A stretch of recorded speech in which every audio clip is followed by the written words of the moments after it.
Alright, YouTube is officially not dead. So, YouTube is good. YouTube is good. Yay, finally.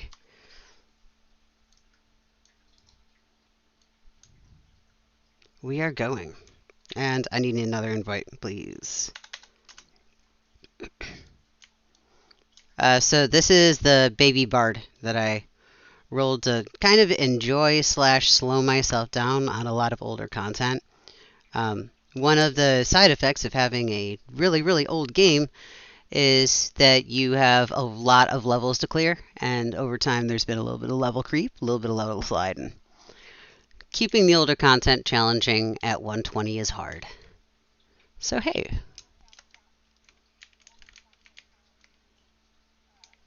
period is hard. It's There has been quite a bit of gear creep.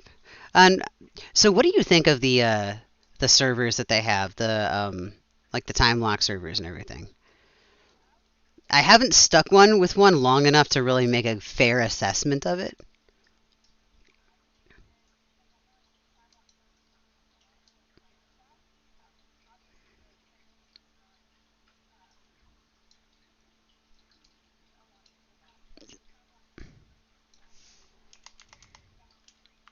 Yes.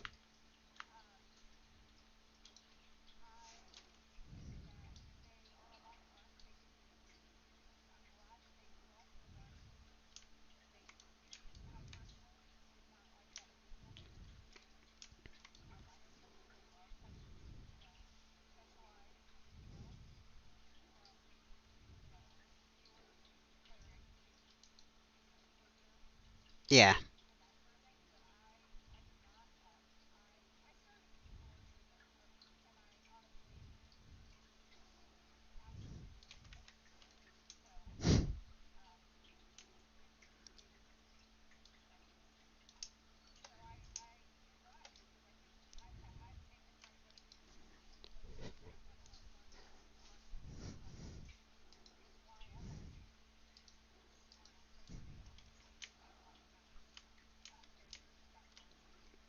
I have mixed emotions on them. Like so overall, I'm A plus on the item or ideas. Love them.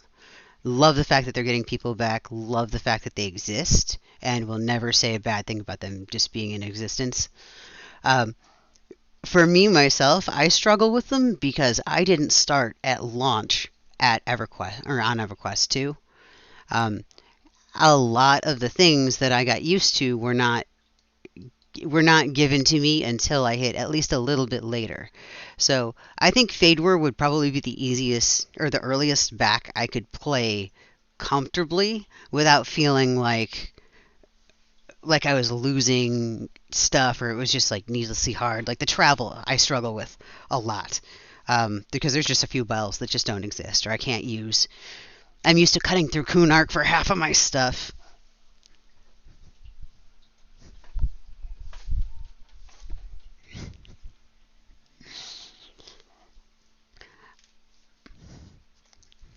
I don't mind not having flying and stuff. Like I don't mind that. Um, and then some of the leveling feels. I don't know if it actually does feel slower than it used to, or if it's just I'm so used to how fast it levels now that I'm just ruined. I'm spoiled with it.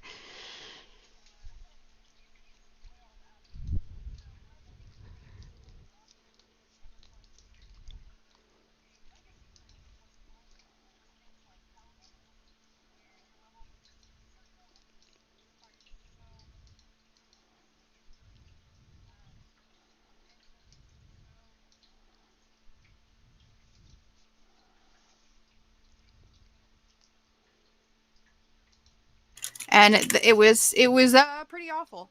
So I'm right here at the gates, and I first started talking to this NPC, and it was interrupting Nadash. So I'm going to talk to it again where it doesn't interrupt Nadash. And this is the gates. This is where you would access Fallen Gate in EQ2, and this is the NPC.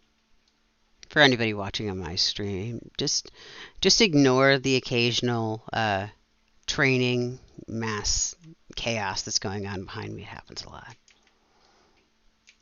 A lot of not paying attention to where I'm going. It's fine. Sorry, continue. All right. Like going in the She's wrong talking to direction me. there. Huh. He doesn't. I have obviously not done his prequel quest because he does not want to talk to me. Let's see. This is a lot of the content that I've done, but You want to talk to not. somebody in Freeport. I haven't necessarily done that content when it was relevant enough to where everyone wanted to do it, I guess, or it's been so long that I barely remember. Like a lot of the old requisition orders that you can get off of like mob drops and stuff. Yeah, we are not doing No. requisitions. I'm sorry. No, no, no, no, no, no, no. We don't have the No, the no, no. time I'm nor sorry, but patience for no. that ever. I am absolutely sorry to the community, but there is no world in which I'm going to hunt down those requisitions ahead See, of time. sometimes those Eventually I will. slight changes, the slight creature comforts aren't bad things. They were really neat at the time, again, because you leveled up very slowly, so those additional quest things made a big difference. But I don't have the time to do that right now. I am going to go back and get all that information. I'm trying to capture all those quests, the dialogue, and everything else like that, but it takes time. All right. It does. A lot of those are hard to catalog too because they are such random drops.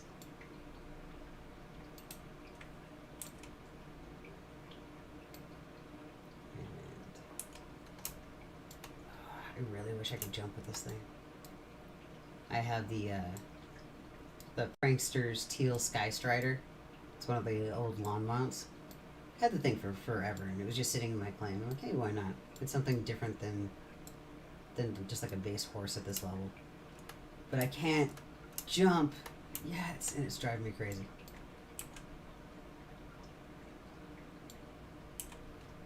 I think you have to be like 30 or 50 or something to get the gliding part. Or the leaper and the gliding unlocks eventually. Also, anybody, if you are sending me messages on Discord, at me so that I know that it's there, because I do have multiple windows up. I'm running the chat. I'm running, my EQ2 chat, and I'm running Discord as well, so I don't always notice that it's there. The first quest, I don't know if I'll be able to share it or not, but the first quest is in Freeport to start it.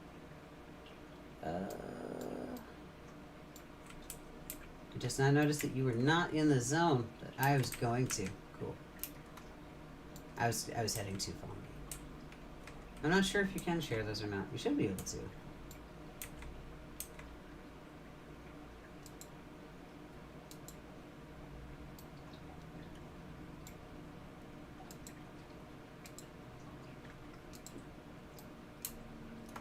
Oh. Is that a flying T-Rex? That is a flying T-Rex. Well, that's new. That was the Velius thing they just put out. I can't take that seriously. It is snaking its way across the sky. That's probably Kay. It is. It is actually Kay. Yep. Kay coming to join us. She asked if she could, and more the merrier, right? Hey, why not? The more to level you up.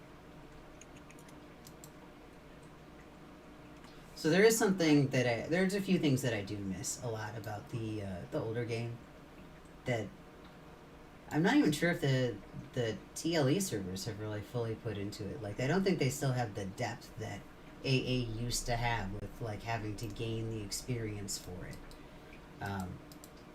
Like you can get it like the slider was not a thing. You had to actually go out and find names to kill in order to get it. And I remember sitting there and just camping those last few names because I'm like, I don't want to run the zone again. I don't want to have to camp the stand name one more time. Just get it over now. But at the same time, like, every time I had like a long spawn camp, it usually ended in me and guildies at like 2 in the morning having fun conversations, not really even paying attention to like the doors in Poet's Palace, for instance. Like there was a few times where we missed the door opening because we were too busy just talking and bullshitting with each other to pay attention to what we were doing. So that's honestly one of the things that I think is the. Let's see if I can share this. Sometimes it goes so wide. No one in my group is close enough. Here, come to me and get close enough.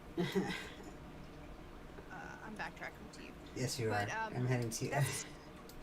That's what makes these. I mean, okay, the storyline. You know what? Don't move. Don't move. I'm going to reverse shadow to you. Don't move. Okay. Let me get on the ground. I'm giving up, is what I'm doing. So.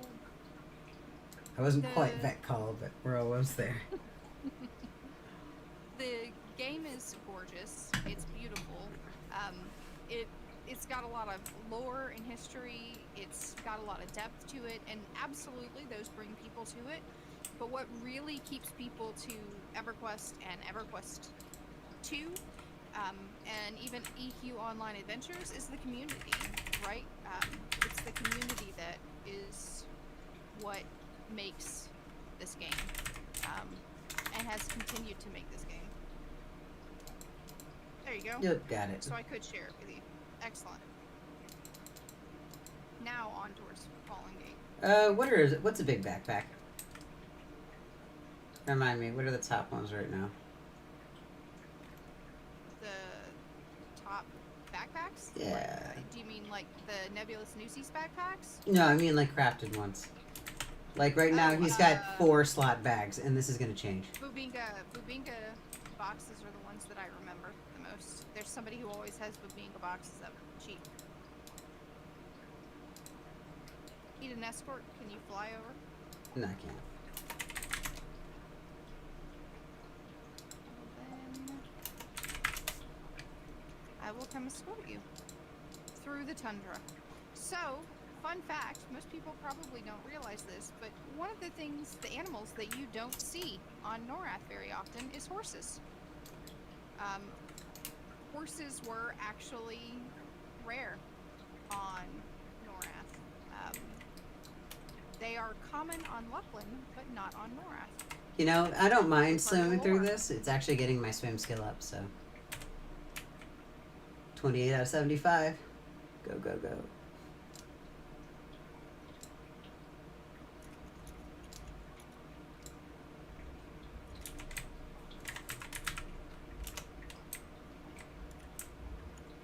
This is Kay in the Norrathian Research Institute.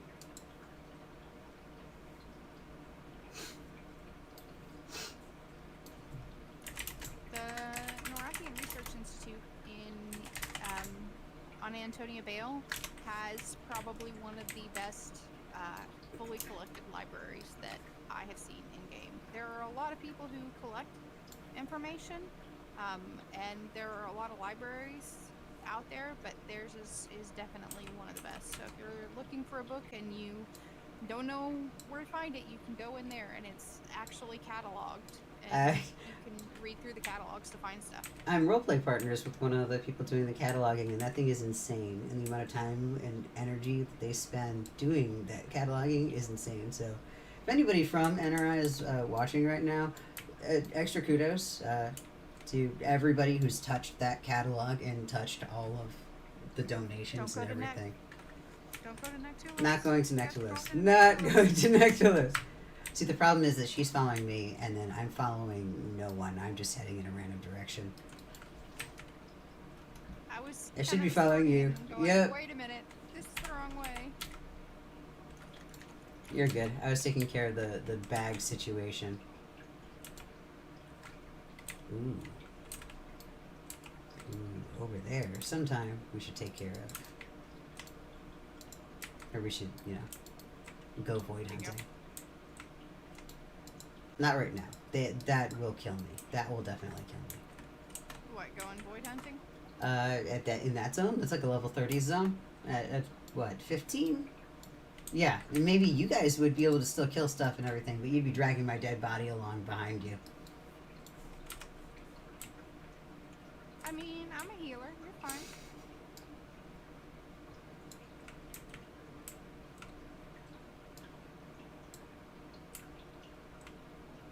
Oh, yes, you used to have to run through all this. Alright, I'm gonna talk to the NPC, so the NPC is gonna be talking to me.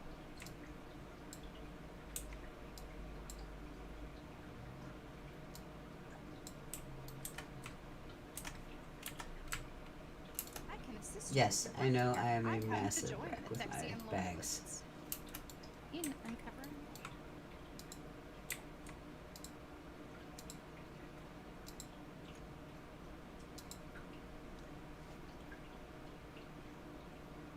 In fact, I still need to go through NRI's catalog. Been going through all of my characters and making lists of the books that I have and trying to see if I have any ones that they don't have.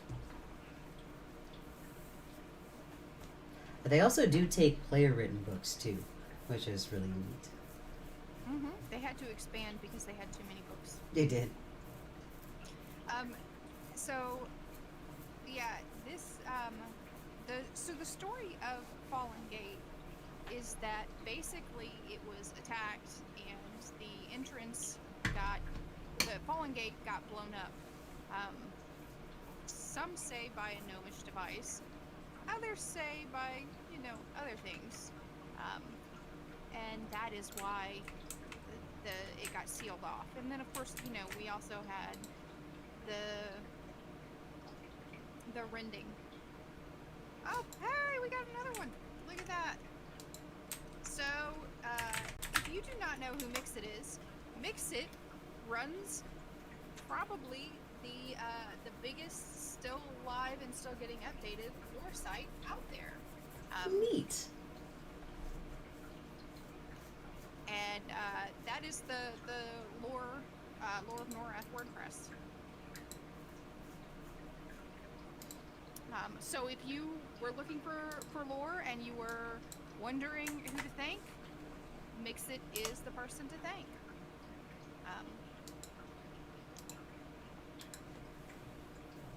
Done a ton of archiving. Okay, so we now have to go kill some giants. Let me get rid of all these other quests that are not for right now.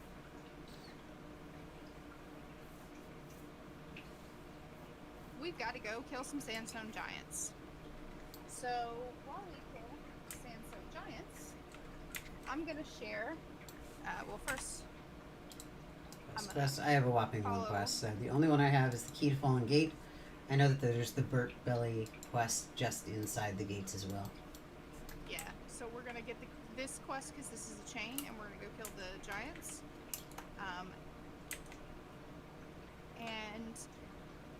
So one of the things that people do not realize. Who's not mentored? Oh, Kay's not. One of the things that people don't realize is that Neriac, base Neriac in EQ1 is one of the most diverse cities that was in the base release game. There was no city that was as welcoming in many races as you would find in EQ1's Neriac.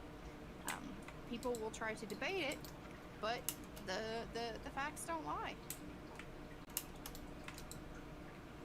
I would debate that it was only allowed in certain parts of the city, and it really depended on who you were. And but that was foreign. Foreign quarter was where you allowed everybody who was foreign, but they were able to be there and to run businesses and everything else.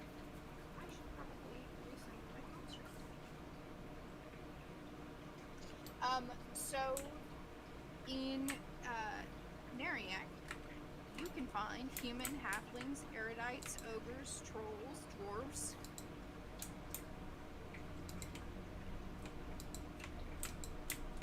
Don't mind me, you're just like killing a random dervish or something.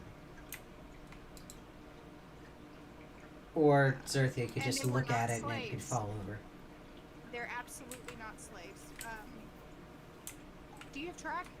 Track a giant. Oh, yeah. So while we're doing this, Oh, I'm gonna there's follow a you. named up. Right around here. Here. I am following you, and I'm switching over to EQ. 1. So Right this is the entrance. there. Well, this is a skeleton. By skeleton, I don't have a pet up. Okay, that was the wrong I one. think I can just shout that over to you, and then your construct is just going to kill it for me. Yep. And we're good. So when they revamped Nectulos, this is what the entry Giant. gate to Neriak look like. And yes, those are little vampire fangs on the entryway to Neriak. Yep. I don't see put any that over in here. there. There's sandstone giants. Oh no, we're way too far away from them. They're back in the other direction. I can pull up a picture, but yeah. Oh, somebody needs healing, maybe? Nah, we're fine. I have no idea. I just healed as we ran. Okay. So this is the So they're entryway supposed to be somewhere around here, and this is the only place around here that they spawn. So if there's not any up, we just have to wait for some. Alright, I'm going to turn the music off in EQ2 for a second here while we run around. I am not paying attention to EQ2 right now. No? So I'm in EQ1. Okay, no problem. I'm going to turn the music back on in EQ1 so you can hear Neriak's original sound. All kinds of creepy. This is Neriak foreign quarter in EQ1. Ooh, lead on. So it starts with that that triunity symbol, and the big gates. Who almost walked into him? So this guy here is an epic times 2. He's Layden. I think he's actually the lowest level epic in the base game, or dang close to that you could actually that you were meant to kill. It was one of the earliest things that you could actually raid up and kill the thing. If he's not the lowest, he's one of. Yeah. Well, if by kill you mean I'm going to pull it over to Zerthia and then her pet's going to kill it for me, yes. Oh, that makes the terrifying music. And then I just keep leveling. Neat. See who actually needs to. Oh, do I have group settings set on here? It is currently at free for all, I think. Free for all. Okay, I'll leave it at free for all. All right, I've got you back on auto follow, and I'm staring at a door in EQ1. So in EQ1, it's interesting because this is the closest approximation to actual wards or warding magic that I have ever I have a feeling seen. I did not level my transmuting enough. With all the green glows and the glowing and the maybe. skeletons and the necromancer who's maintaining all this stuff. We need one more sandstone giant. We're missing one. Or I'm missing one. I'm missing one as well. For dark elves, if they have the name with the apostrophe, the letter in their name denotes where they are from in the Teardal Empire. So the Teardal Empire is very, very vast. It is not a small thing. It is pretty massive. We just only ever see the tiniest portion of it, mostly through Neriak. Don't see any up yet. There was a RP community in EQ1. I don't know how active it is. One of the things that happened in EQ1 is they didn't make. They have a roleplay server, absolutely, but the roleplay was actually spread out. I'm on Zigony, and on Zigony we had an active roleplay server. That was how I got into roleplay back when I was sitting in Nectulos on the newbie log. There were two guilds, Dark Moon and Clan McClear, and Dark Moon and Clan McClear were on the server, and they roleplay fought regularly. And I had so, it. Her pet had almost all of them down. It was fine. We had it. yeah, I'm not paying attention at all. I'm clearing whole sections of this place with just your pet auto attacking things. Sorry, go ahead. So, you could guild war in EQ 1. You could set your guilds at war, and they could PvP. And so, Dark Moon and Clan McClear guild warred with each other. And so, I was sitting in Nectulos, and all of a sudden, this person from Clan McClear comes out and starts shouting, about us Dark Elves and ruining our own lands and not ruining theirs. And they were going to come, and they were attacking our guards and everything else. And Dark Moon showed up, and one of them stood at the newbie log, what we called the newbie log, which was the safe place to meditate back when you had to do that. And they would defend everybody, and it was all roleplay, but it was a lot of fun, and that was my introduction. And then we had a very active roleplay scene on Zigony, and Zigony was not the roleplay server. So that was my last one. Did you get? How many do you need, Kay? Are you doing this one with us?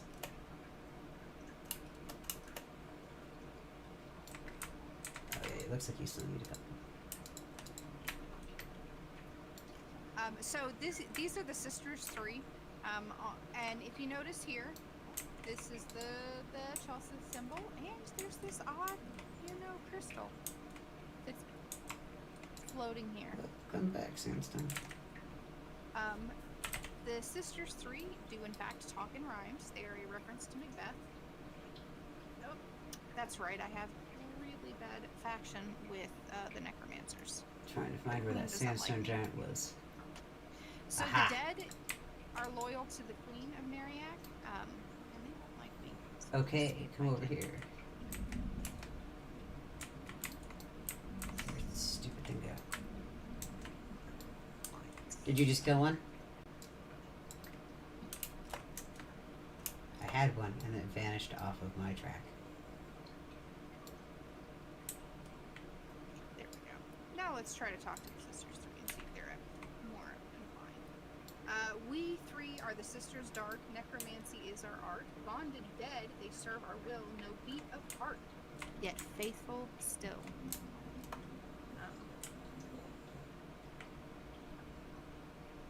We 3 are Sisters Dark, keepers of shadowed dread. Lore of death, we research now.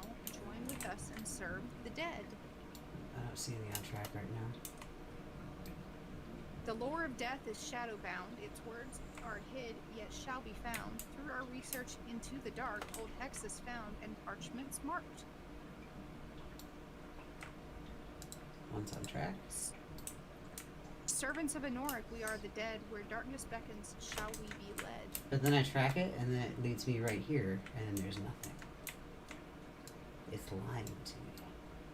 It may be under the ground. I think it is. Yep, the evil bunny of doom. Oh, You're there's correct. one down here. The words are hidden. Here's two. Tongues of old. Their wielded lore worth more than gold. Though we search both fore and hind, components we cannot yet find.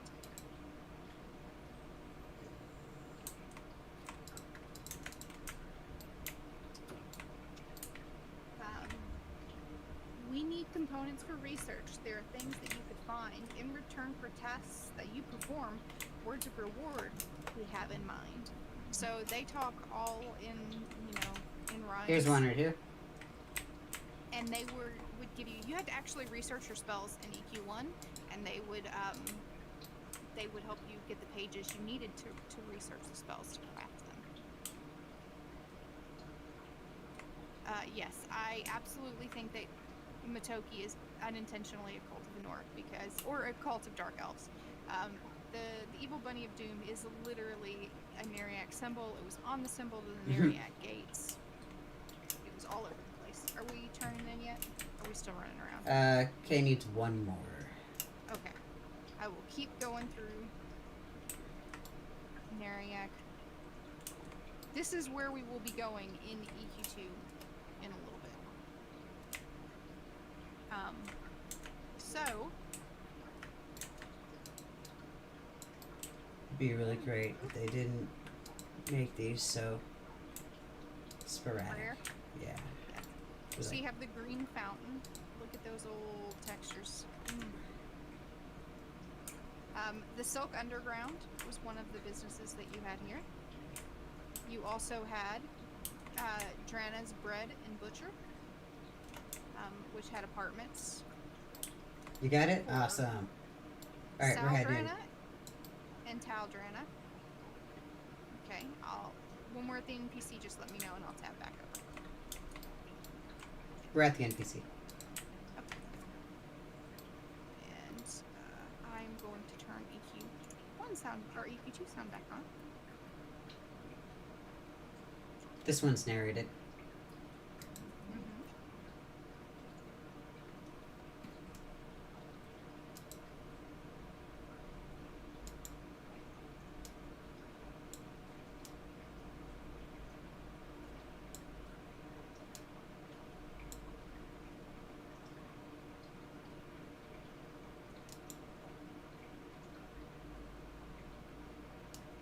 So now we have to go to Freeport. This was originally how you got your key to Fallen Gate. You couldn't just enter Fallen Gate. Access You had to quests. Yep. See, the access quests, those aren't a new thing. They've been here since day one. They have. In fact, they used to be worse. I remember, oh jeez, Darethar? The Darethar raid you had to get cleared for. And I remember that being the first big, like, challenge for me to get people ready for, like, that first big raid. I invited Mixit, but Mixit is also helping to be watching a game. So.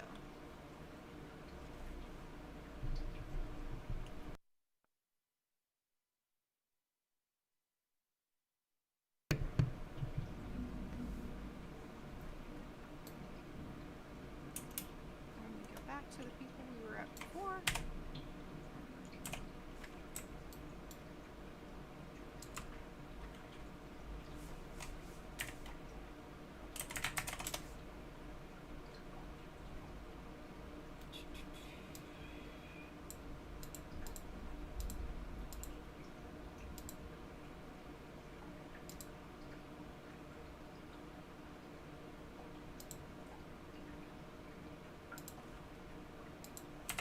Are you at the person right now? Mm-hmm. Oh, good. Stay there. The guy outside the door is a Thexian. Kanos is not a Thexian. Kanos just wants to get back into Neriac. Really? Oh. Really?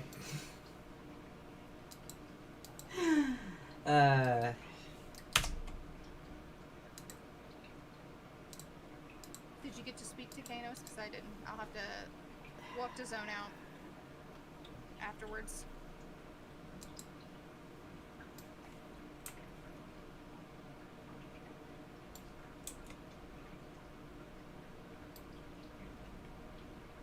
First time he's been through Freeport.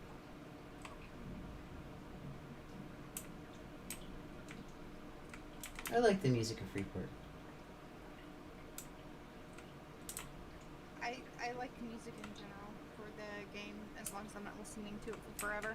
Alright, I'm zoning back out so that I can speak to the NPC. And as I do that, I'm looking at EQ1 again, I'm trying to. and you can see there's a halfling. They're vendors here. Okay. Yeah, I'm coming. I'm coming. We're taking the scenic route. This city is still way, way more gold to me still than it should be. I remember back before when it was like much more brown. Before Lucan just melted down all of his gold and painted the walls with it.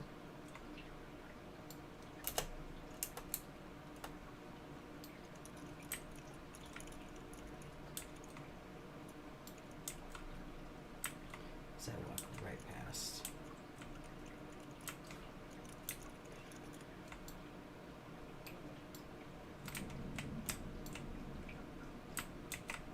Right. So if you were not a ogre, troll, or dark elf, you were not allowed farther than four and quarter.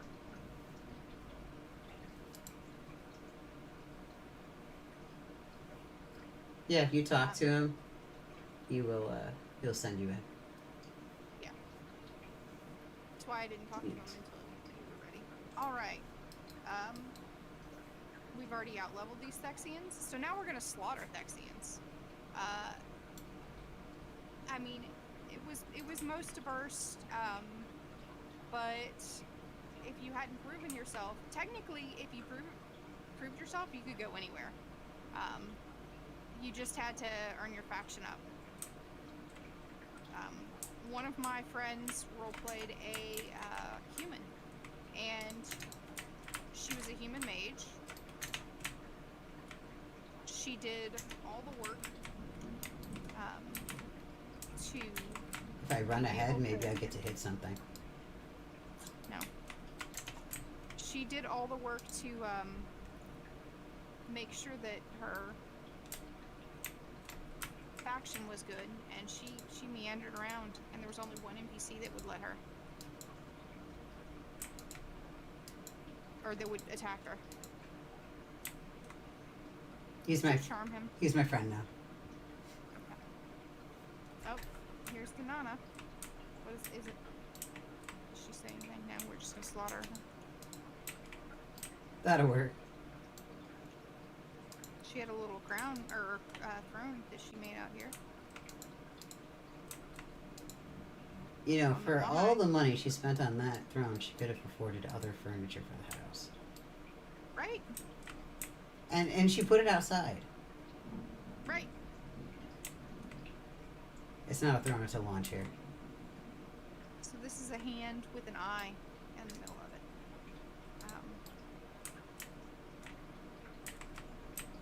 And that's some symbology that you're gonna see. The eye shows better from the down. Yeah, I see the eye in there. And then you see it on the face of it as well.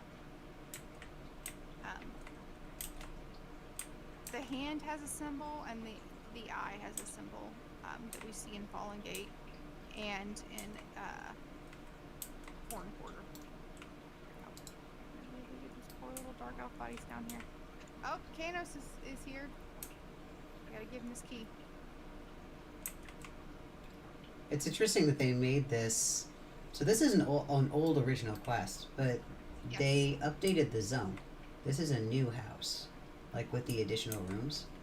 So apparently they did they overwrit the entire zone when they did that.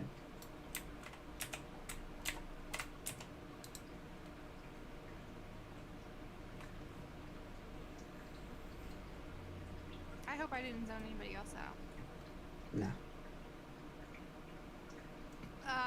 It was diverse for the sake of trade. It was diverse for the sake of information and growing alliances.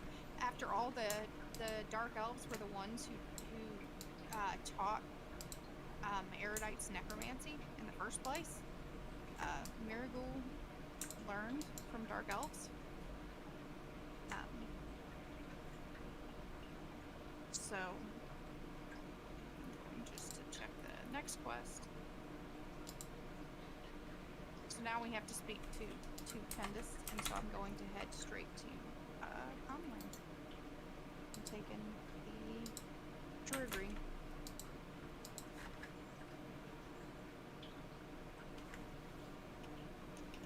Anyway, so here's Farlane Stonefur, Palace Director. Over here you have the Smuggler's Inn. Give me just 1 second.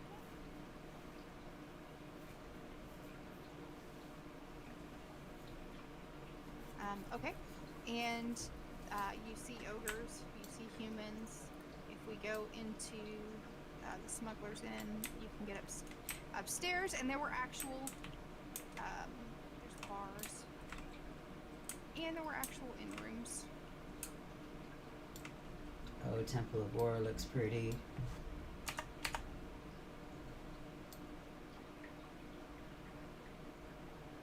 Yeah, Temple of War is really, really pretty. This symbol right here on the bar is Halasian, and what they had here was Halasian cigars. You can actually see that in one of the rooms here. Let's see. Let me do this. There's all the paintings that look horrible until you're far enough away. Okay, was that the end of that quest line, or where are Yes, we going next? There? we got to go back to. We go back to Common Lands. Somewhere around here's my way down. And in Common Lands, we're going to speak to the Thexian.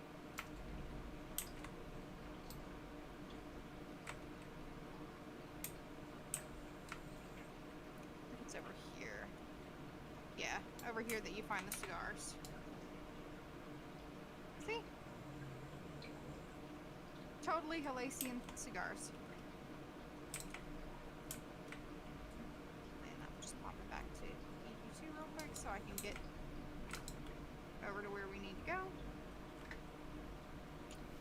Popping up to Commonlands now. Okay. I'm gonna put K on follow. We gotta talk to Tendus.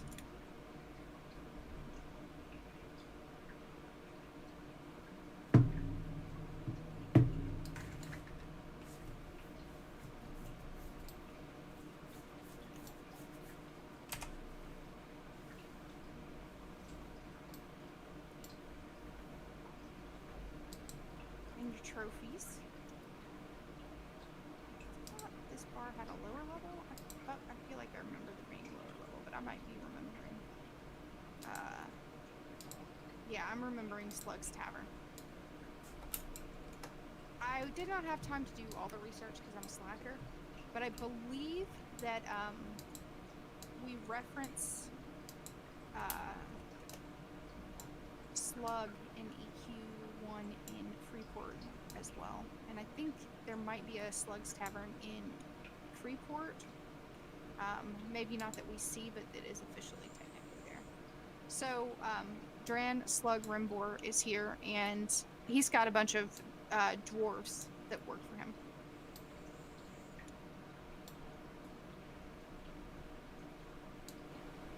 Mostly dwarves, in fact. Cool. And then, go ahead. Hmm? Oh, I thought you were gonna say something. Nope. Just continuing the trudge back over across the Commonlands. Yep. The old school walk. The old school walk. And this is me griping about it with, what, like 100% run speed at this point? Back in my day, we did, Of course, your call works fine. It's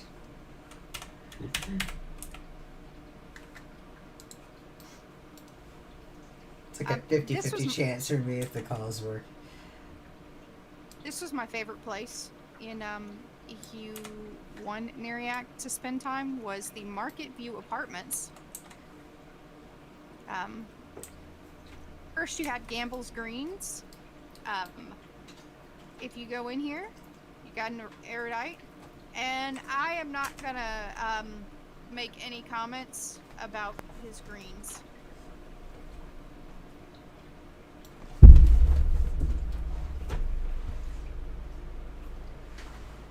But he sold a bunch of reagents that you need.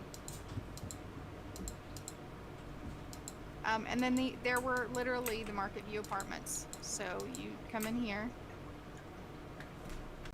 And it was all, this was meant to be marble. Yeah, I've got something on me. Hold on. These fancy beds. Wait, and then you have the Market View. Sprinting. Oh, how did I end up in here? I'm coming.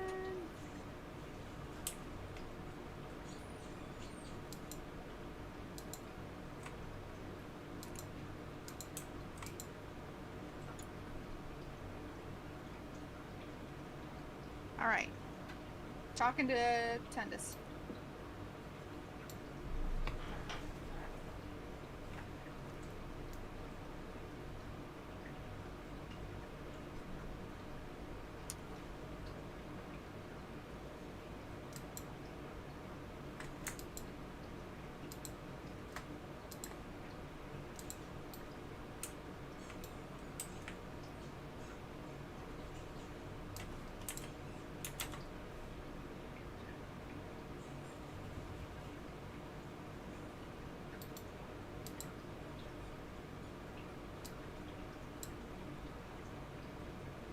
There can be no glory for a dark elf afraid to explore his native land.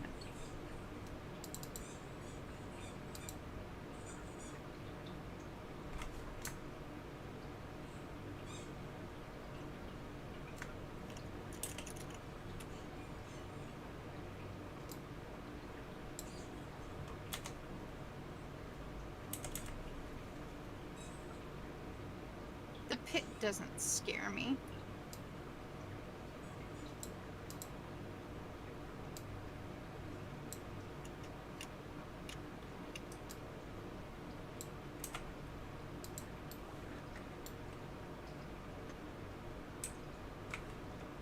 Maybe put on Battle Armor? Maybe. I like that set.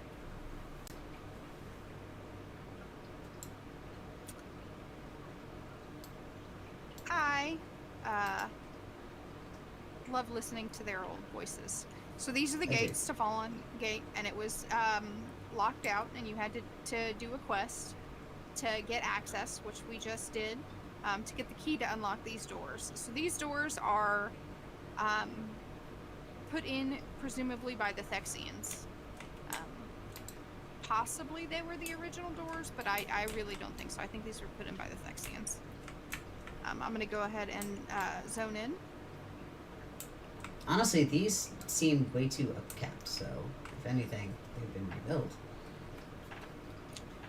The gates to Norrath never had front doors put in EQ1, so... There. This is a hallway that leads to the Norrath Commons. We are now going into, while I'm zoning, into the Ogre and Troll section.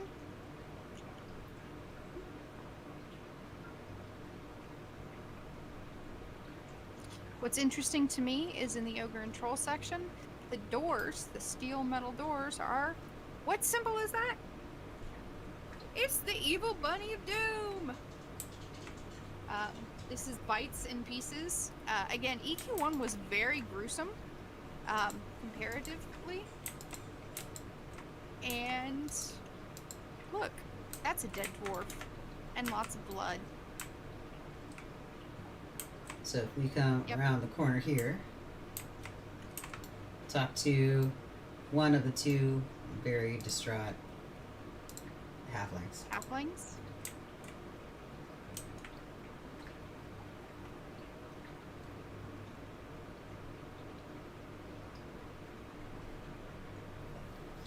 That's as far as he got. 50 feet from the door.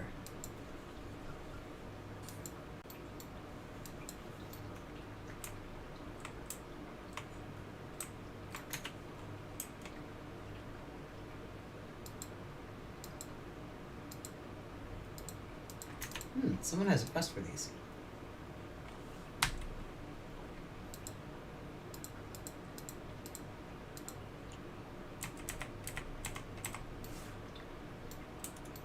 If anybody has any quests for in here, please share. Oh, it's his quests? Okay, so you're on the next part then. Yep, yeah, I have to be... You're on the next step. So that was another thing that was pretty classic of this game. And let me do this with this pet, because this pet does not get small. Where did I put my... Since you're tapping in and out, can you... Does that always have to set on you, or can you set it to guard me? Oh, he's always always on you? on me. Yeah. That's I'm right, just he gonna doesn't have the same things as the mercs do. Yeah, I'm just going to do a quick finish up this tour in EQ1, and then I'll come back to anything that we need to. So this is the bites and pieces. It's lots of bones. Yes, it was gruesome. Yes, you can in fact see the spine of that dwarf. Yep. They also had an arena. It was the bull's pen. Yeah, that mercenary does a lot. Shiny teams. Oh yeah. Alright. I think like a mentor down merc to make a soloing on a level 22 completely fine in here. You had 2 buildings that had no name in EQ1. This one, presumably this ogre's apartment. Jackers. And this was a armor place. Well, it's almost time. It's almost time to open another hot bar. This leads to where the Shadow Knight lives. Pig stickers, where you can get your weapons.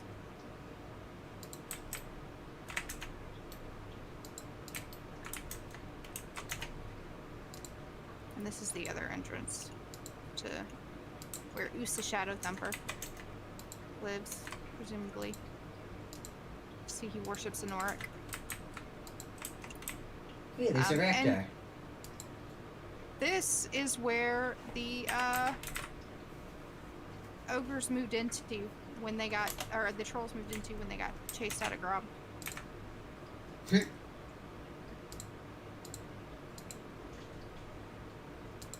And again, sorry, it was more that Thexian smacked me in the back of the head, and the mercenary just ran over and said no, and just smacked to the ground. That was funny.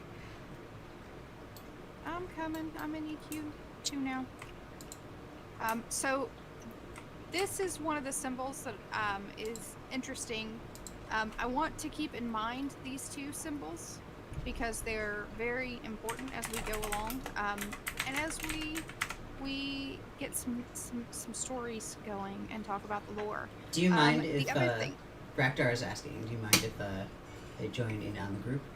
They're in chat. Okay.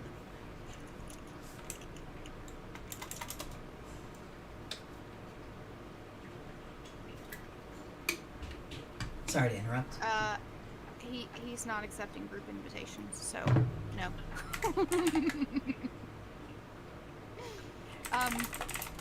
This part of Neriak right here, just inside the entryway, is really interesting. So this would have been, again, analogous to those entries. If I can figure my way out. What's my way? What's my way? I need to go out. So, I have questions. Yes. Right now we are sitting, well, in EQ2, we're sitting in this big old, what's left of, well, bunch of ruins. And there are a bunch of glowy symbols on the wall. What are with these? That is one of the interesting things about those symbols, and what we think. So you see the eye represented a lot in Neriak. You see this fish-looking thing. You have the skull that has the tongue and the wings. But as far as I can tell, the eyes with the bat wings and the tongue is singularly a EQ2 symbol. And as we get deeper in, I will talk about some of the things that I think that relates to. It's weird. It's almost orcish.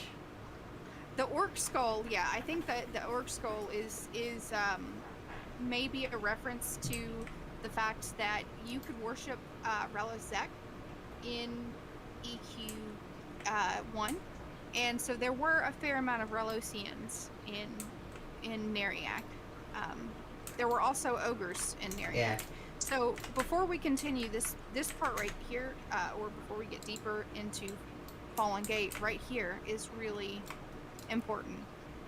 When you click these and read their inscription, this is how we know that you had more than one Nathox and Christanos. There is some lore that suggests that the queen in Neriak is the original Christanos Thex, the firstborn Christanos Thex, but this contradicts that. And, you know, this is one of the things about the lore and history of EQ, is that they have different stories. There's multiple stories that you can hear. So this is King Nutaris Giselle. Father, lead us. Every breath burns with loathing. Our Lord is with us.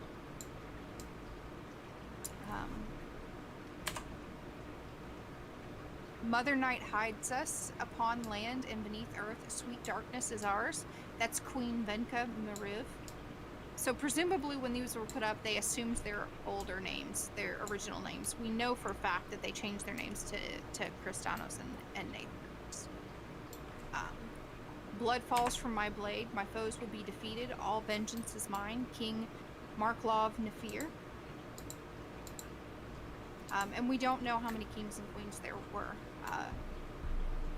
Those above our heads exist to be owned by us. Power is our right. Queen Christanos Thex. So Queen Thex is actually kind of stepping away from Anoric even here when this monument was built, right? So this is before Neriak fell.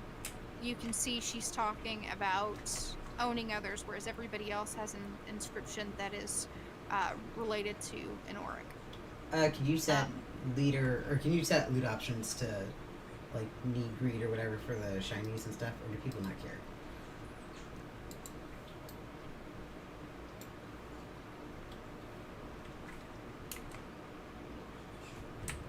And it looked like I had some updates back in the other direction, so we need to go in the other direction too. Yep. I was actually going to go up top first. I just wanted the shiny. Okay. I figured we would get an aerial view.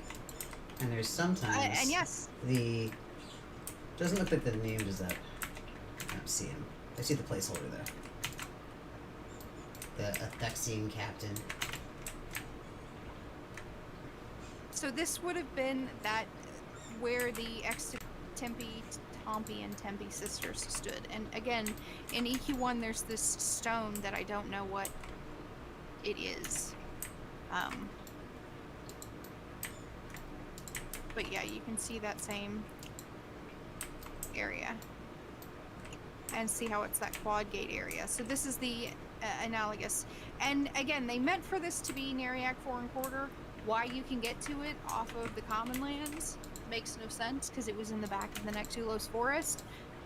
But you know, they had to make design choices, and that's my understanding, is that this is a design choice.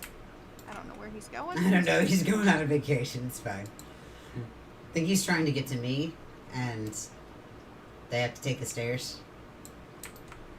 So I want to do a real quick comparison. On my stream, you're going to see this was the original drawn map of Neriak Foreign Quarter, with all the different places listed. This section over here, of course, is the is the actual Foreign Quarter. Or no, this is the Ogre and Troll area, and then this is the actual Foreign Quarter right here, and then you would go to Commons. That's EQ1. As is fitting with an excavation, EQ2's is much more complex and twisty and windy and things. They serve different purposes. And you can definitely see that in how they're designed. This picture right here comes from the EQ2 Atlas. I'm going to try to zoom it in for you. and shows all the different things. And it says Fallen Gate, and this is actually in the Dark Elf script, and it's Neriac of old. And it tells you what they call each of the little pieces. So right now we are at the first gate. We have the Halls of the Fallen over to the side, and it tells us the Sarge spawns 2 at the entrance. So Neriac, old Neriac, was at constant war with Rivervale, specifically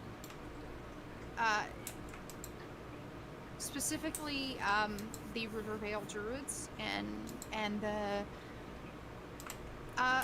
Neriac liked to take halflings as slaves, straight up.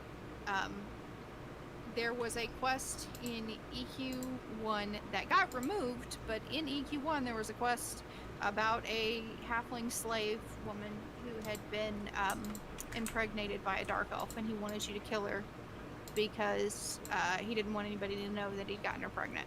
Wow. They took that quest out for obvious reasons. Yeah. So here's part of the excavation that hasn't been done. Yeah, that's definitely yikes for me. Yeah, there were. When I say that EQ1 was gruesome, I really mean that EQ1 was gruesome. It was really before there were a lot of ratings on games. It was there's a lot of stuff in that game that is dark. There's a lot of gruesome lore. They definitely made dark elves evil, and you knew that they were evil. You couldn't make two bones about it. Same with ogres and trolls. Like I said, we were just in an area, and today we look at those graphics and we kind of laugh. But back in 99 and 2000, those were cutting edge graphics, and it looked really real to us as far as graphic goes to see these dead or dwarf bodies hanging upside down, from a meat hook. It was really gruesome. With blood on the walls and bones on the floor. I mean, it was gross. It was creepy and very definitive.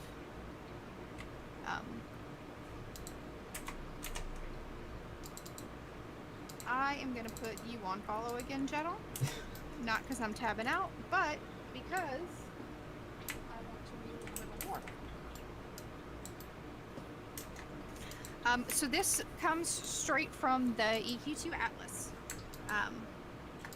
So this is just one. Yeah. So on mine, I'm showing a painting that Kainara just put up of a dire warning, which is basically that. There's an upside down. It looks like. Yeah, That's it. That's not from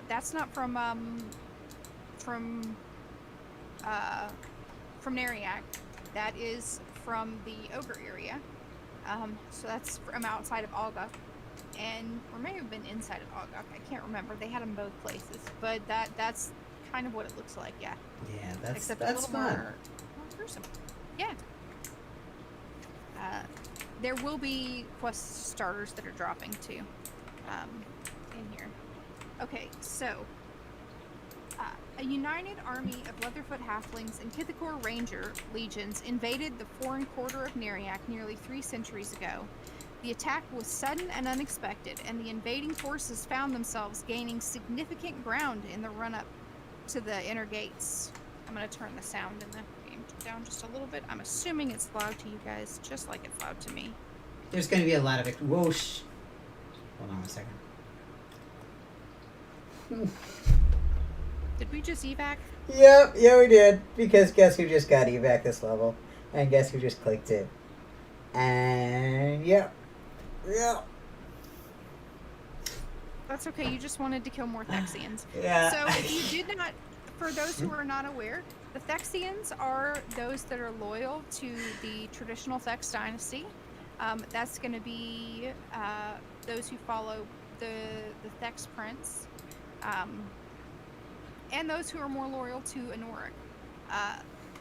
The opposing side is the side that supports Kristanos Thex as she attempts to make herself into a goddess. So the Thexians were the ones who tended to settle in Freeport because those loyal to Kristanos, she kept home during the War of the Fae for the most part. Yeah, the Thexians are more loyal to Anoric because Kristanos sees herself as a goddess. She wants to make herself into a goddess, and she wants to be an empress. Okay, so the attack was sudden and unexpected, and the invading forces found themselves gaining significant ground in the run-up to the inner gates. In order to defend their city, Queen Kristanos Thex ordered one of the more powerful necromancers from the Lodge of the Dead to cease the attack by invoking the power of an ancient artifact, the Hand of Malice. It was believed to be the mummified hand of Bizola, the dead twin of Torment. Seralith, the necromancer chosen for the task, obeyed her queen without question and proceeded to the Vault of the Fallen, the innermost section of the Foreign Quarter, and the only chamber that had not yet been besieged. There, she performed the rigorous and grotesque ritual that unleashed the power of the Hand of Malice upon all who dwelled within the artifact's reach. Nearly all were destroyed, soldier, civilian, and creature alike. Even the very earth from which the city quarter had been carved crumbled beneath the unrestrained release of sheer energy and will that the Hand of Malice contained. Those who fought in the forest above felt the rumbling of the earth deep beneath their feet, and the smell of death and decay reached their breaths. They abandoned their fight too quickly, blocked the only known entrance to the Foreign Quarter, forever sealing away whatever evil the Tear Doll had unleashed in their desperate attempts to save themselves. Left alone for 3 centuries, an unspeakable evil flourished there without resistance. All who fell to the force of the Hand of Malice were raised as its servants, their physical forms forever condemned to an undeath of torturous servitude. So that's one of the official stories of how we ended up with Fallen Gate.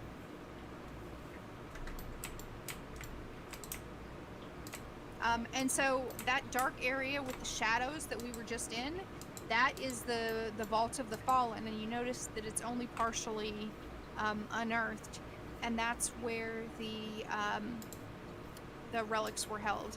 And we don't exactly have an analog of that in EQ1, but there were secret passages. I showed that just a minute ago, you know, where you had that triunity symbol, and I think that would be probably the analogous area. Neriac was definitely full of secret passages and paths.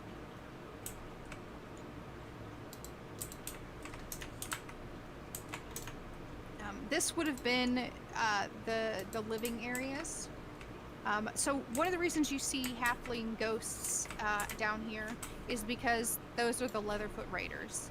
The Leatherfoot Raiders are fighting back down here, and this is also really close. Well, I noticed that you're also not seeing pretty much any dark elves in this section. It's almost all trolls, ogres, bigger, you know, beefier things. It would be more in the New Foreign Corridor than actually in Neriac proper. Yeah. So this would have been where people who were foreigners lived in Neriac. But it's still very much a lot of Nerian architecture. And what's interesting is, again, you don't see this architecture in EQ2, or I mean in EQ1, but if you get to Fourth Gate in Neriac, which is newer, it's much more recent, they started to adopt the same architecture and the same lights and everything else. And so you can see the bats flying and this green undertone. And again, I'm just going to backtrack real quick and show off this area. which would have been the vault where the Hand of Malice was. Alright.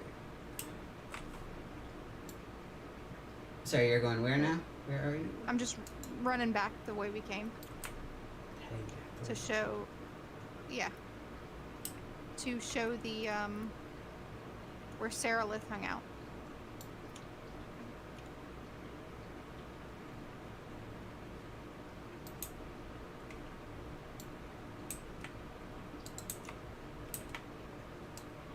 So this would have been the Vault of the Fallen, right here. Or the Halls of the Fallen, rather. Where she would have picked it up.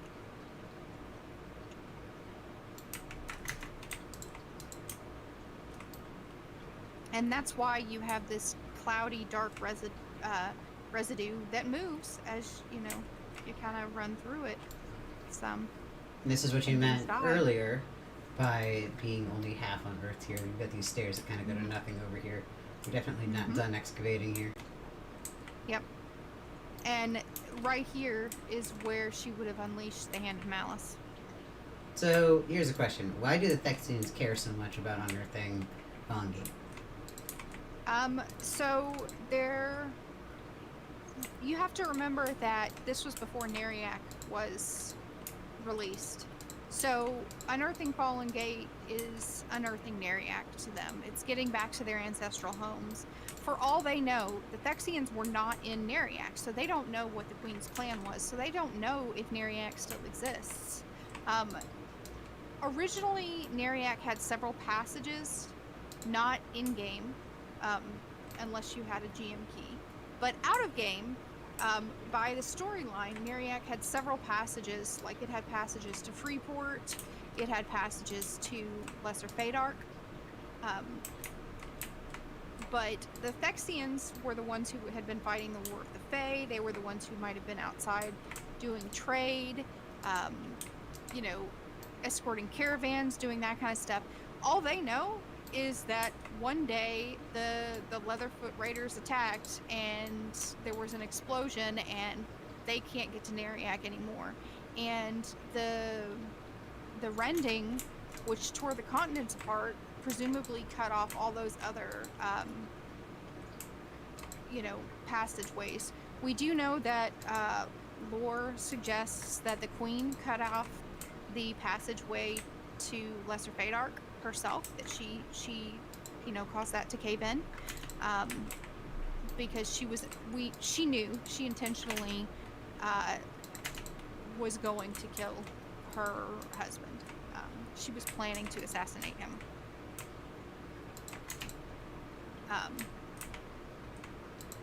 That was 100% part of her plan. We were at the pools of Persilia, and we don't know who that is. I don't know. We have no idea who the random 4 halflings are. Or do we?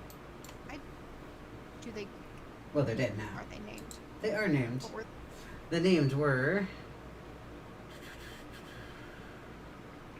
Hold it up. I have to scroll up on the combat logs. Because everything in the room died at once. No, there's a Mercworm still alive here. Let me fix that. Blythe, Bazul, Baleheim, and Bula. I don't recognize those names offhand. They could have been some of the names that were in Nectulos. Give me just 1 second. They're definitely not anybody of heavy significance. But in Nectulos Forest, you did have Leatherfoot Raiders. They are not related to Bizola at all, though.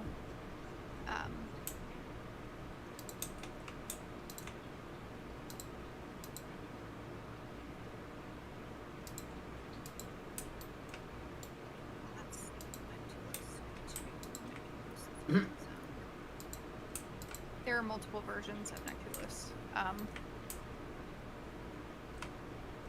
Because in EQ 1, they have opened up some of the underdepths. The Subtunaria has been opened up to...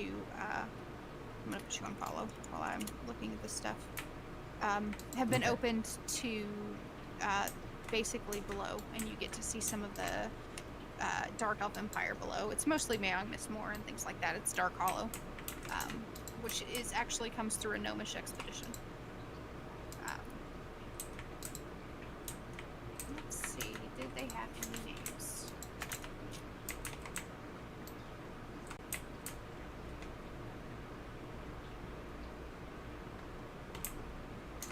Nope, none of those names Okay. are from Neptulos, and they're not from Neriak. They're not Farlane. Honestly, they were probably dead by the time the Queen did this. I could look. I guess I could look at Rivervale. Huh? See if they were part of the Rivervale crew. That could be interesting if they were undead, like leftovers from the halfling raids. If they happen to be.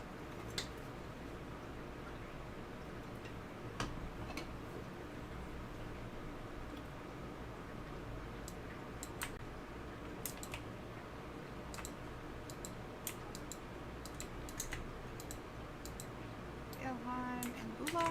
So all B names. Not seeing any of them. I'll type them in and check real quick. Yeah, none of the names are pinging. Why am I not being the best scout? I'm not being a tank or a scout right now. I'm being a tank. Bard tank for the win.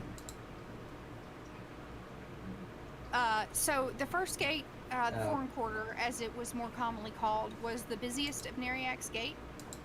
It served as the main connection between the city and the Nectulos forest. It was the epicenter where foreign allies of the Tyrdal could be found. We're currently in Every Little Tyrdal- Neriak, by the way. Just reiterating. Sorry, go ahead. This would have been where more of your Dark Elf merchants would have been. I'm seeing a That wanted lot to trade with more. outsiders. Yeah, you're seeing a lot more humanoid. You're seeing a lot more Neriak traders. You're seeing, and honestly, like this is also where the more impressive buildings are. And you see, again, there's the skull with the snake. And again, if we come back to EQ1, you can see that adorns a lot of places here as well. That is a common symbol of Neriak. And if you noticed and that I posted for Pride, I said even in Norrath loves Pride, I actually have a keychain that is this symbol because, yes, I'm that nerd. I've played Dark Elf since launch. There it is. That's the symbol. And if you come back over here, let's see. Oh, there it is. I should post this on the forums and say, hey, this is some of the symbology I would like. I would like these tapestries with the Anoric symbol on them. Or the Dark Elf symbol. There is a book. I'm coming to get the book. All book quests all the time. The Seeds Battered Journal gives you Searching the Depths of Fallen Gate. Is it on the bookshelf? Yeah, just click the bookshelf. I had to monkey around with it to get it to be clickable. There it is.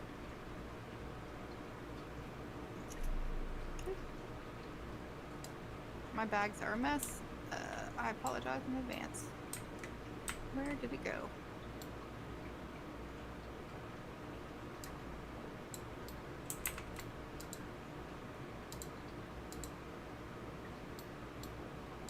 I do not see it in my bag. I know it's in here somewhere. It should have given you a quest. Nope, it did not. And then I just got Blood of the Bear Part 1 from the bed. Over here. There it is. Got it. Journal entry day 15. I can't seem to figure out this door. I've racked my brain for a solution, but I can't seem to find a way past it. The zombies are starting to get on my nerves, though. Ah well, back to my exploration. Journal entry day 17. It is possible that the door is magically sealed. I do feel a bit uneasy getting close to it, but something behind it seems to draw me closer. It's almost as if it's calling out to me. Perhaps the door was magically sealed? I do not know yet, but I will find out. Day 21. Blast these foul undead. They interrupted my sleep 3 times last night, or at least I think it was night. So hard to tell down here. Oh, how I long for the cool air of the thicket and a nice jum-jum ale. So this is a halfling, clearly. A stool and a nice book. Hey, wait, a book. I think this might be a good plan. 21 and a half. That's it. I'll head to Freeport and see if I can find something of use in that academy of theirs. Oh, wait, what's this thing? It's certainly ugly. This could be bad. And that's where it ends with hers. Did you get with the one at the top? I have not. That's what, Blood of the Bear? Yep, right up here. Yeah, Blood of the Bear. It's another book here. This book relates a legend of the Northmen and how they defeated the invading hordes of Inferno during the Age of War. Yeah, so this is actually a book that is not a Neriac book, right? So Nope. the Inferno in the Age of War, the War of the Fae, let me double check, but I believe the War of the Fae is Looks like a pretty short later. book. Or one that you have to complete, one of the two. So It is one you have to complete. first entry is, in the time of growth, when the birds return to the trees and the sun rises higher in the sky, the children of the Northlands look to the awakening of the bears as the final signal that growth is upon them. Hungry from their long sleep, the bears come closer to the villages and towns. Therefore, each village has a family whose duty to ensure the bears do not come into the village and threaten them. So this book is written in about the Age of War, which means that whoever came and left it here, they left it after the War of the Fae. So this is got left here after Neriac fell, after the Foreign Quarter fell. So this is, somebody who came out, probably the halfling that we are kind of reading about down below.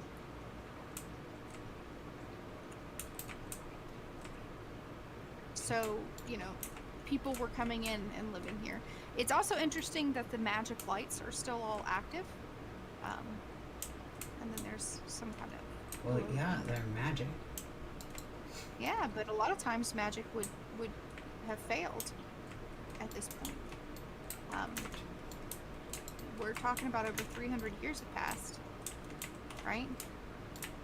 But the artifact, the Hand of Vizola, still continues to feed the malice and continues to make the undead rise again. Let's wander up through the spider caves. Might as well. I need to come find you again. I'm at And the front of the yeah, building. I'm at you. I'm putting you on auto follow again so I can read some more lore out. Okay. And I'm just double checking all my chat logs. This one's a bit windy, so we're just gonna run on through and kill a few at a time. So just keep running, keep training, keep going. Don't stop until they freeze me and stun me, and it's fine. Oh, that's okay. I can cast. I can do my AOE for my pet. Oh, they bounce off the mercenary and die. It's fine. Okay, I don't. I'm just checking the channels.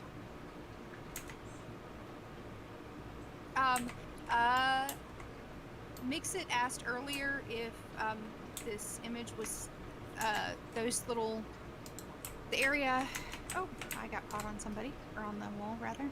If the area in Neriac that had the second evil Bunny of Doom symbol, the Chelfith stone symbol, if that was Spiders up. was secret, and it was originally absolutely secret. Spider's not up anymore.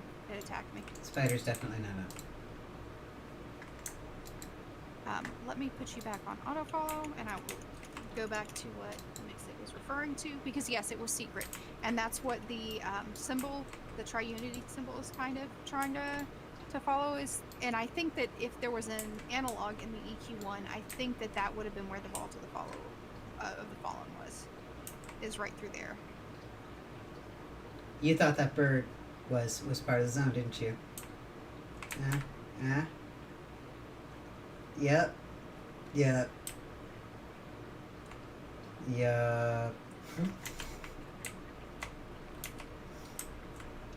So check that channel.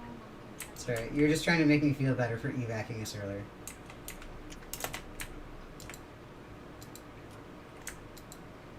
Oh, I should have greeted on that. That's the staff that we all need to get the quest. So everybody should need on those books. All right, I checked. Oh, I'm just trying to catch up on all the different chats that I have. We do not know exactly what relics the Vault of the Fallen had. I have never really seen a ton of information in EverQuest 1 that hints at it, and honestly, in EverQuest 1, it really doesn't make a lot of sense that they would keep many relics out there.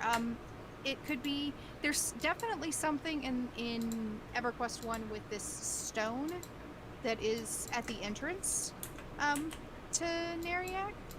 It's kind of a big question mark. There's just this giant diamond-like gem that you see that is never really explained, and any place in EQ1, any place that you saw what we now think of as the Chelsith Stone, what we now think of, or what I will always refer to as the Evil Bunny of Doom, it's at the center, right? We tend to think of it as just our prophecies. But that Evil Bunny of Doom symbol appeared repeatedly in EQ1, where you had rituals and ancient rituals of necromancy and death. Weird. I don't know why my water keeps going away, but it does. The water's been weird for a bit now. I don't know what it is. I've noticed that in the housing too. Something going on with the shaders. Yeah. But we don't know exactly what relics were there. Talking about EQ1's the Foreign Quarter,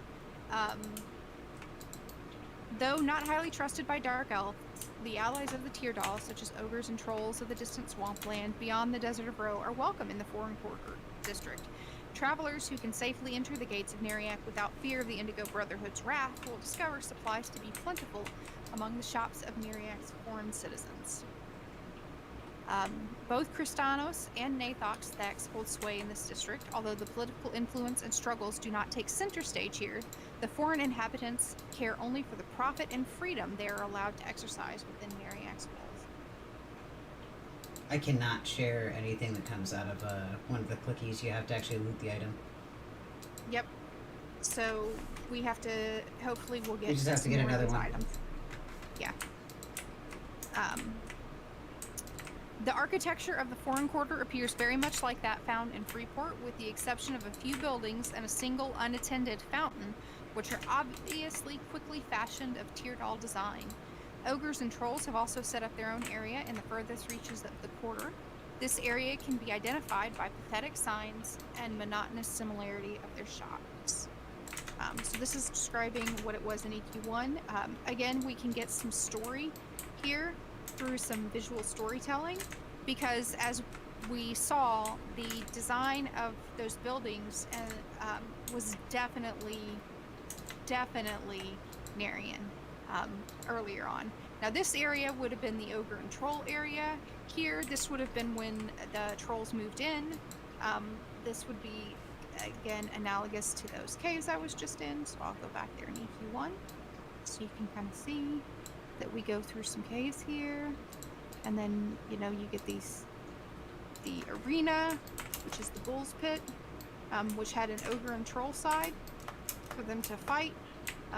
It is actually a PvP arena, so if you step in there, you're PvP flagged. You come in here, you've got a bunch of caverns, and there are bones and everything else. And there's kind of a secret area over there, but see, you've got bones and things like that, and that's what this area is meant to be analogous to. I'm unstuck now. You're unstuck? Okay. Yeah, I was just tabbing back and forth That's between good. the games. This room's a little on the sticky side. Especially since I cut through it. and Yeah. over it. That's why you get zombies that look like this. Your trolls. And this Clicky. is where the chef is, and this is where Mr. Burtbelly is. There's a quest here. If you examine the skeleton, I believe. Oh no, that's Mr. Burt Braley. Yep, You were right. that's Mr. Burtbelly. So the zombies cook him. Does this mean that I actually get to hit the evac now? Hold on just a second. I just want to double check. Yes. Sweet.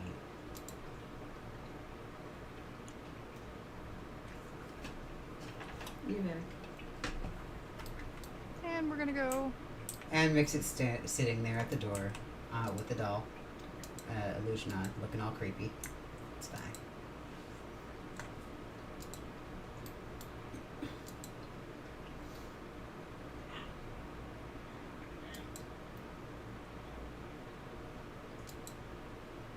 Meanwhile, we have this guy complaining that there's just too many things between him and the door that if I rotate my cameras right directly behind us, you could throw a rock and hit it. Yeah, but you know he's a coward. Like bam, there, I cleared the door. Make a run for it.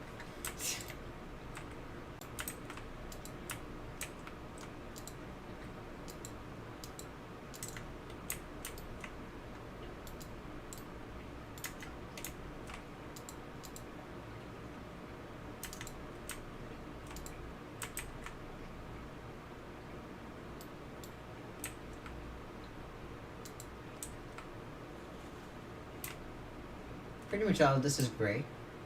So I'm gonna try and just skip back towards the area we were at, if you don't mind. Yes, let's just double check the quest for searching the depths of the fallen, and make sure that we don't have to turn in anything.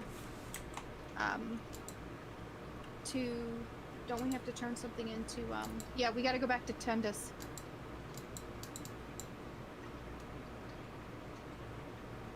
See, mine's still telling me I need to have the tome Isidro wrote about in his journal.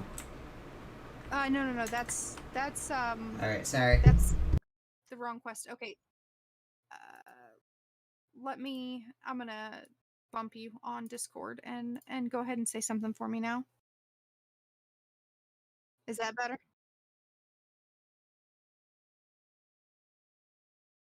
Yeah. But we need to pop outside and turn into Tundus.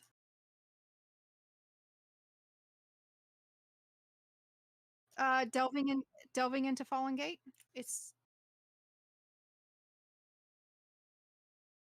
You didn't pick up the quest outside? You're not close enough to hear about my quest. Yeah, you're already on it.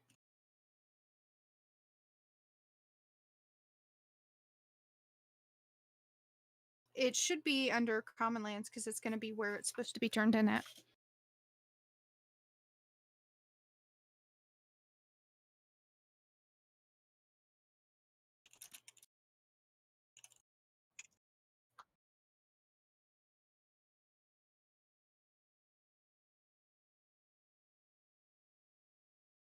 Then you're in good company.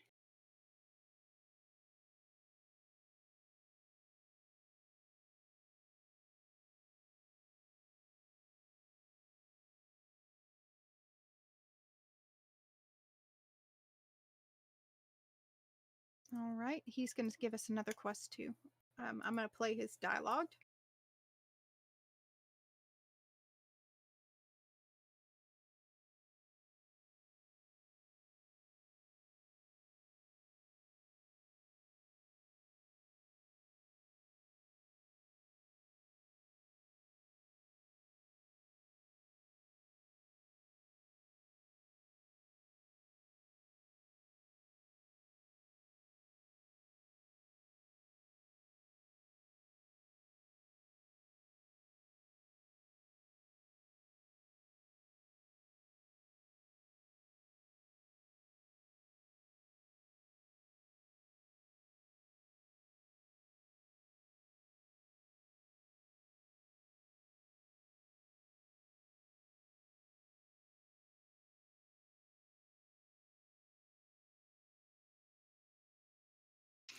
There is mix it. There is a dragon statue in Third Gate.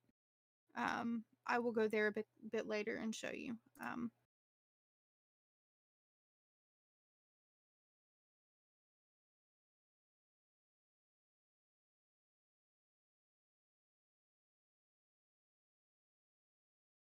So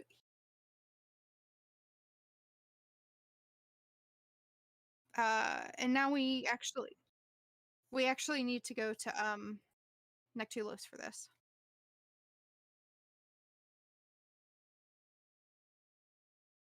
For the next quest.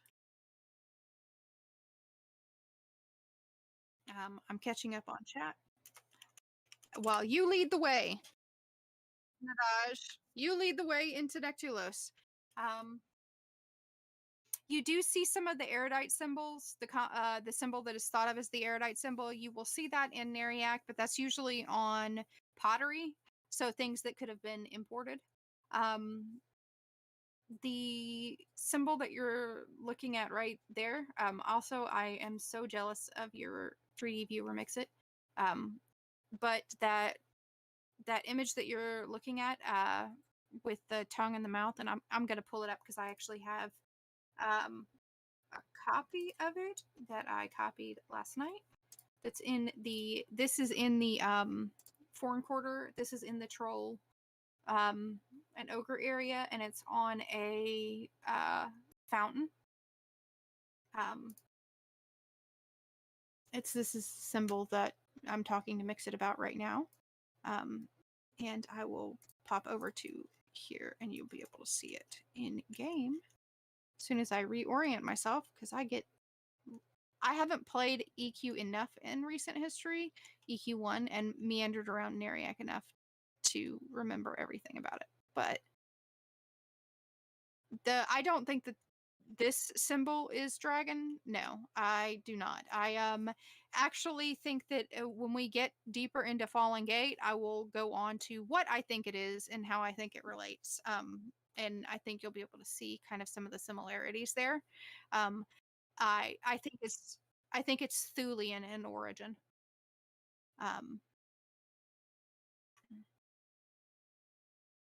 I did. I clicked it. I'm zoning. I've checked my channels, pulled my documentation back up.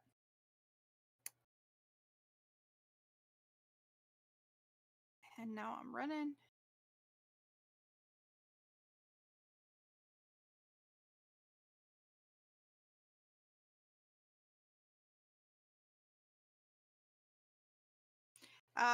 There is all kinds of lore all over the place, honestly, for Nectulos. And so I have to say that the initial original quests that you get in base EQ2 are very, very lore heavy. A lot of that dialogue is lost. It's been so many years since I've done them that I actually have forgotten a lot of it. Part of what I'm going back and doing is recovering that lore and information. Back then, they were very heavily interested in telling the story and bridging that gap between 1 and 2.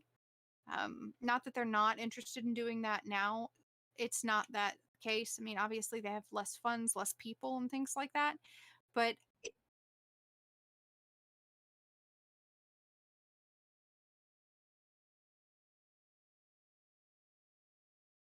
yeah. Yep. So they do focus on lore, but they also pinpoint a lot of that focus more on your signature quests. And they still are telling stories, and people are not realizing it, but they're still telling these stories through visuals. There's still a ton of visual storytelling in this game. So I'm going to be quiet so I can talk to this guy and he'll talk to us back, because this was all voiced.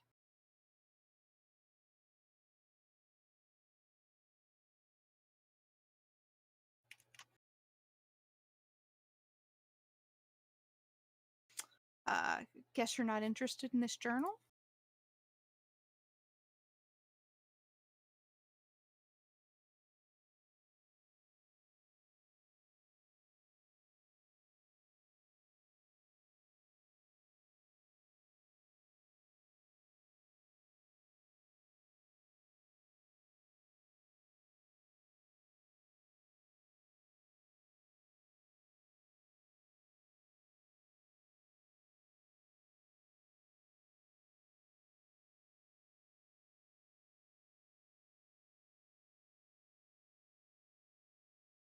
here we start to get that lore.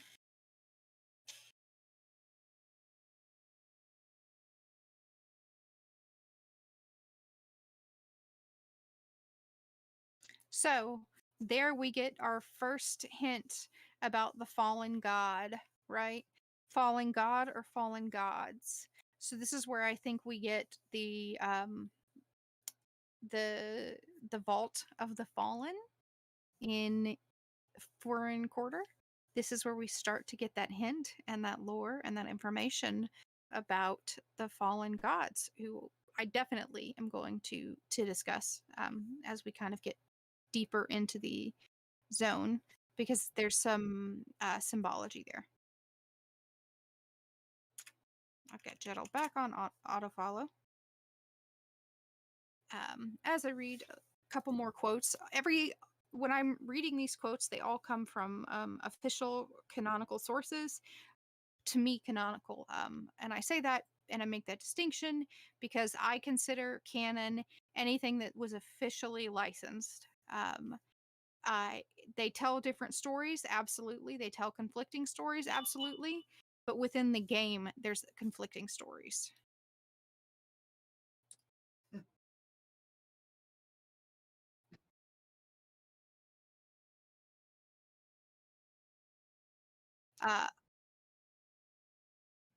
Yeah, the Priest of Bizola. So, chat both in the EQ2 lore channel, since that's where I'm getting chatted at, and in the EQ2 or in the actual Discord. I mean, the EQ2 Discord lore channel, or actually in Twitch chat or in YouTube chat. Do you know where Bizola comes from, or where we've seen Bizola in game? Mm-hmm. Not you, not you, not you.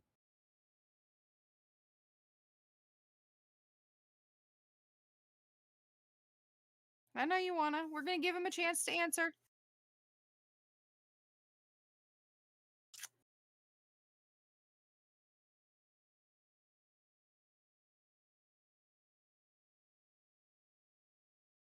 Does anybody in your Twitch or in your YouTube channel know?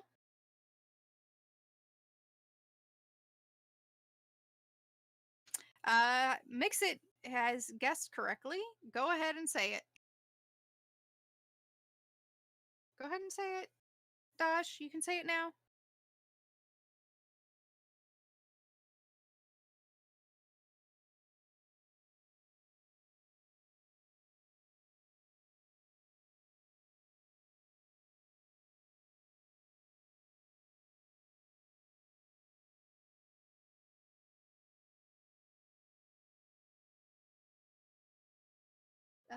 So, again, remember when I was reading the story earlier, the Hand of Malice is believed to be the mummified hand of Bizola, the dead twin of Torment.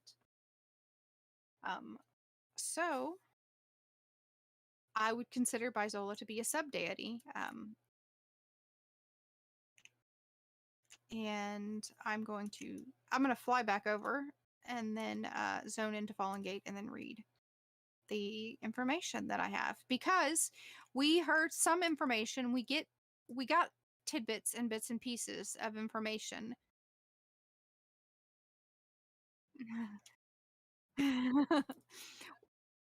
It is. We got tidbits and hints and pieces and bits of lore and information about who Bizola and her twin were in the game, and then actually Valen came out and gave us some more information. So let me zone in and then I will say.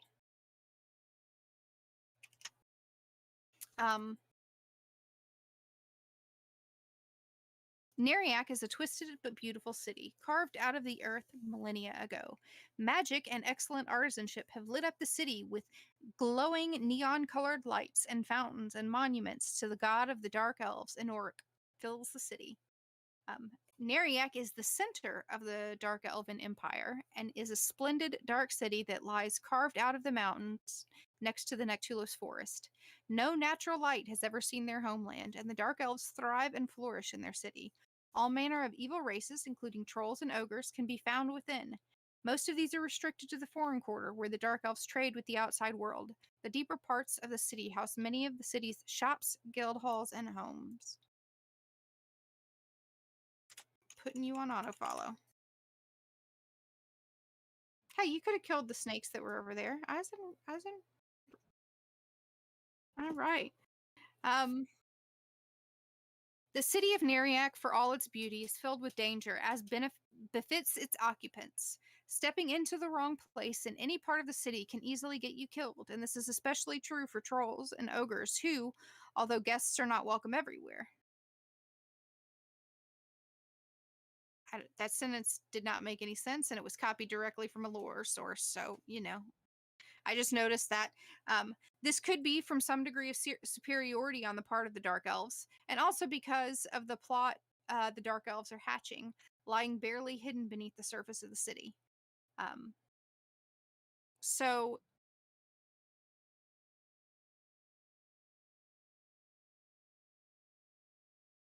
Mm-hmm. In the case of Bizola and Demetriou, aka Demetrius, these entities have been recorded as far back as the Age of Turmoil. Age of Turmoil is the timeline of EverQuest 1, and had dealings with Norrathians even further back. So, Demetrius and Bizola were in EQ1 at some point.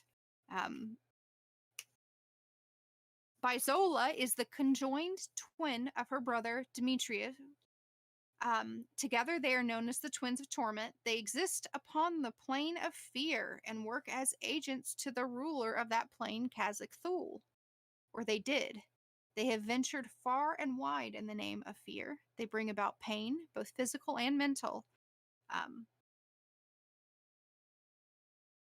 to any creature they see fit.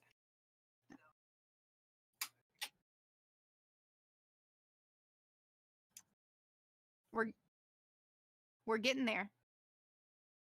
In a time long past, they encountered a champion of mortal worlds who ventured to the plane of fear to do battle with the Twins of Torment. During that battle, Bizola was slain by the magical brass weapon being wielded by the mortal. Bizola now lies as a fetid corpse, still attached to her still living conjoined brother. They were being bred by the Faceless to seize control of a quasi-plane from an agent of the Plane of Hate. It has not been validated, but some accounts hint that Bizola is now an undead entity.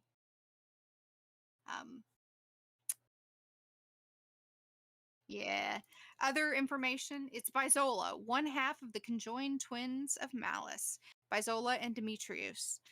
Bizola's hand is also said to have been the artifact used by the Dark Elves during the siege on Neriak that destroyed their city and raised its inhabitants from the dead. And it's called the Manifestation of Bizola.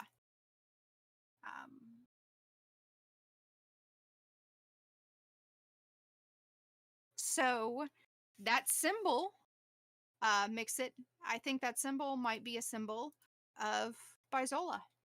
And I'll show you, are we there yet? No, we're not there yet. I'll show you in EQ2 why I think that when we get there. No, we're not there yet. So another story about Fallen Gate and Foreign Quarter is we know that Kristanos killed Nathox as he slept and seized control as Empress Kristanos. Though unaware of this subterranean coup, surface dwellers were preparing to move against the Dark Elves of Antonica. The conduit to the surface of Norrath was a subterranean city called the First Gate. It was the city of Neriak, but it was First Gate. We are almost there.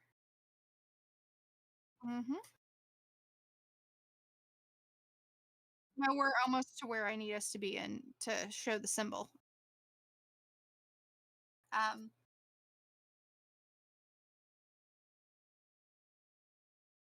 The good races, especially halflings, developed a plan to end the dark elf threat for good. According to the Leatherfoot Raiders, the elite guard of the Rivervale halflings, allied with the gnomes to assault and destroy First Gate, and forever cut the dark elves off from the world of sunlight.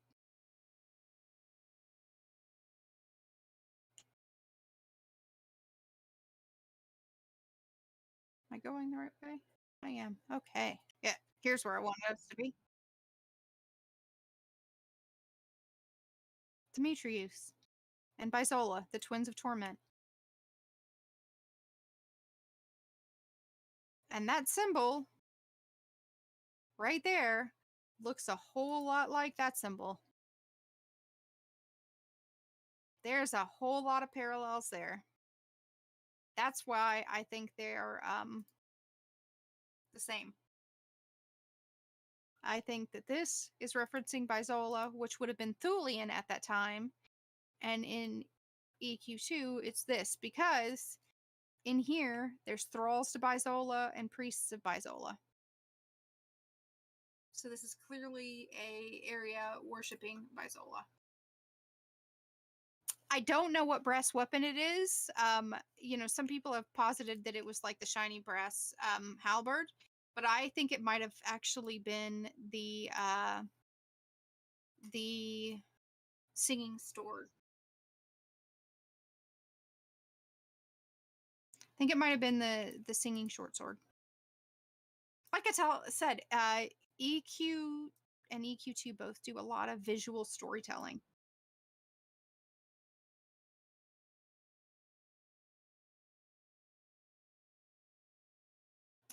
The singing short sword is what it was. It was the Bard epic, which would have been I believe it was a brass weapon, a brass instrument.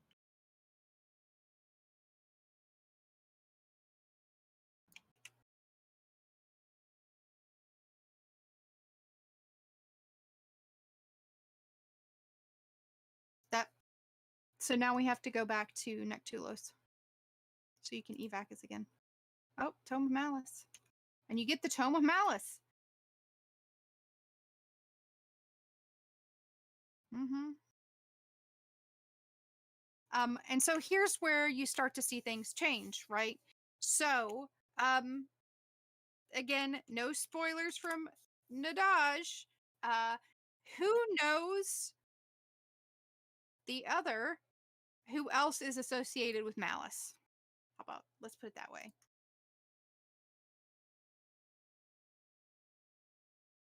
Who else is associated with Malice in the game?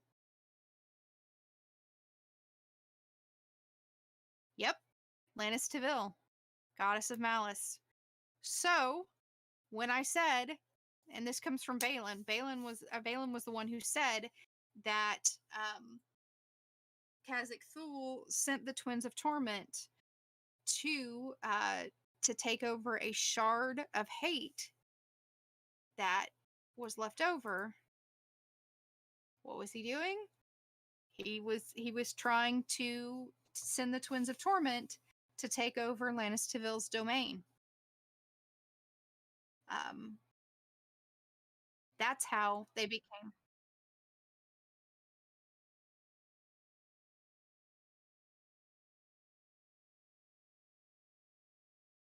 Oh, what did you?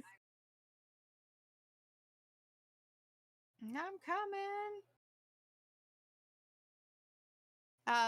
So yeah, she literally formed the Primordial Malice in EQ1. Yeah. After they had the Quest Troop in EQ1, and the Quest Troop did a event with Lannis where she came back and then was gone again.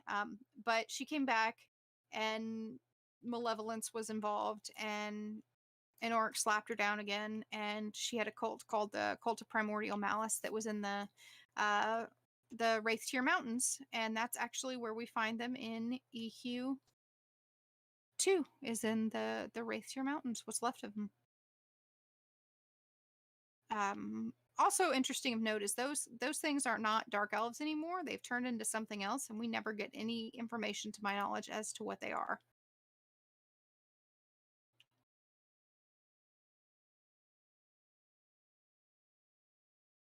No, the faction is still there. You can still, when you kill something in EQ1, you can totally raise or lower. They offered some quests, but not much. Not much, if anything. I raised my faction up with them super hard. And yes, they patched them out, but I think they may have put them back in. I don't remember. But yeah, they patched them out. But that's because they went to do other things. They got sneakier. No, they didn't suicide. Because they're here in EQ2. They just, had to get sneakier because the king and queen were back. Actually, what happens is Lannis Teville comes back, and I'm assuming that she calls them to her side to work for her in EQ1.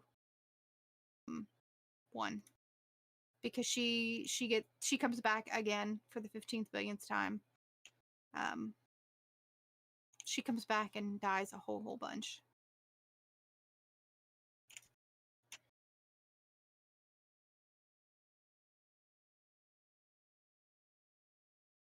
Here we go. Here's the story. This tome describes the rituals performed in honor of two fallen gods, the twins of torment. Thought to be Demetrius and Bizola, they were the demigods of malice and fear. I imagine you found exquisite statues and adornments in the temple.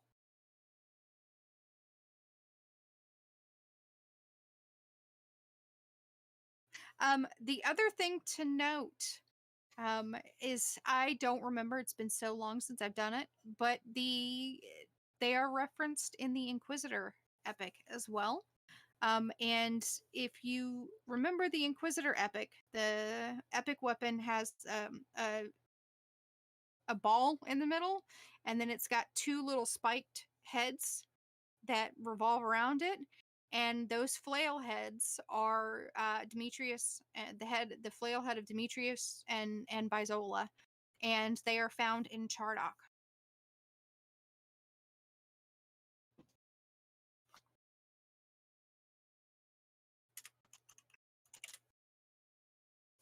You retrieve them from Chardock when you're doing the Inquisitor epic. I've got you on auto-follow again, Nadash. Let me double check. Let me double check my quest journal. Or not my quest journal, my thing. So we did the translation. We got to speak to Tundus again, I think. Oh, no, that was the end of the quest. Yeah, that was the end of that quest line. So, but again, this was base EverQuest, right? Base EverQuest 2, excuse me. We find out about Bizola and Demetrio there. It was years later that we got the epic, and years later that we got Shard of Hate, and actually saw more of them.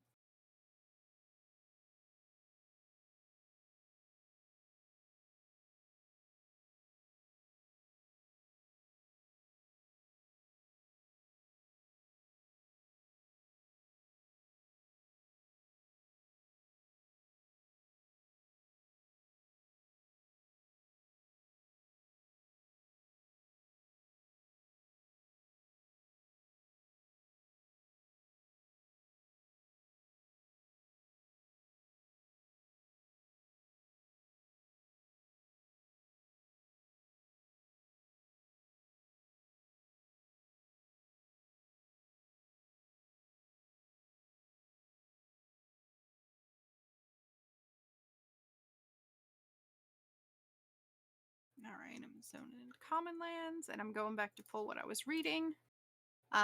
This part that I'm reading, by the way, now comes from the pen and paper.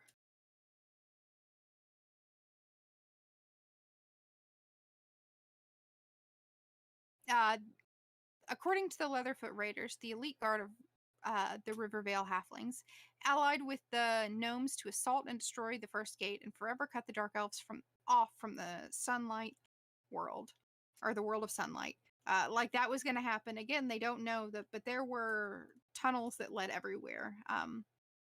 The tunnels underneath Freeport were led to Neriac as well, because Freeport, as I've covered in the past, used to be a dark elf settlement.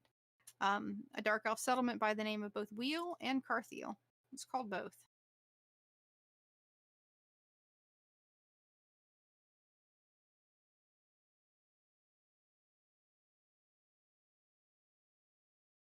It pains me to say this, but thank you. Without your assistance in these matters, we would not be this much closer to unraveling the mystery surrounding the disappearance of Neriac.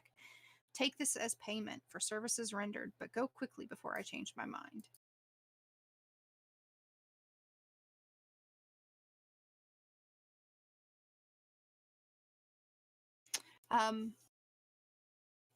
Aided by a wondrous magical device created by the gnomes for this purpose, the raiders entered the tunnels leading to the first gate.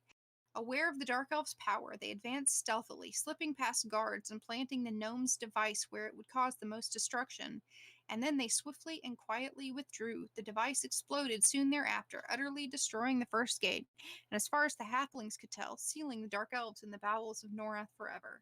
Stranded on the surface, the surviving Tyrdal, lost in the Feydark, scattered and few in number, were forced to readapt to life amid the trees of Phaedor. And so they also, obviously came to Neriac. I was not on follow because I just zoned in. I'm coming. Oh. Well, now I'm following you.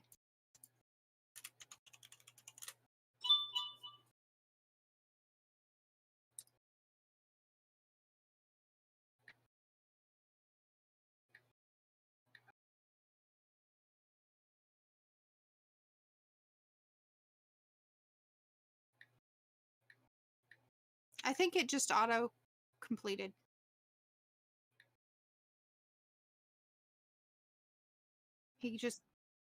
Yeah, I don't want a repeatable. He can die for all I care. He's just a halfling.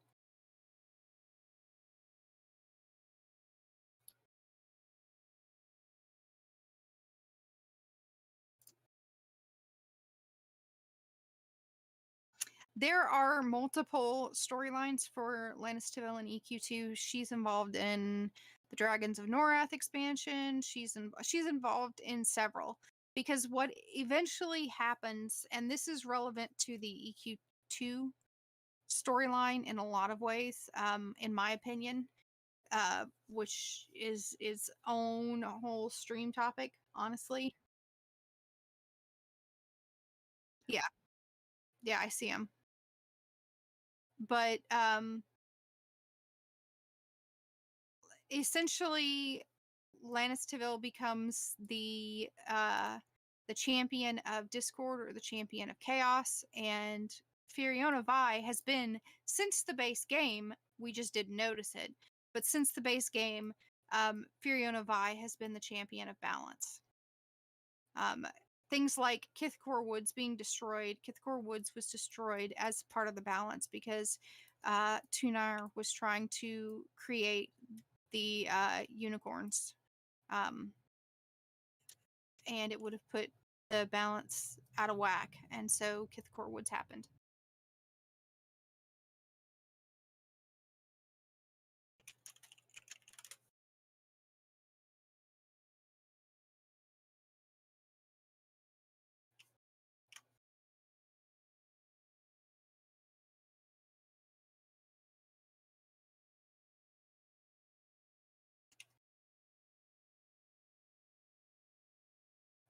You went which way?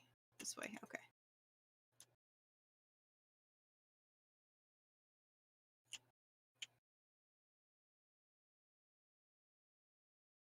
I can also just run. I mean, all Yeah.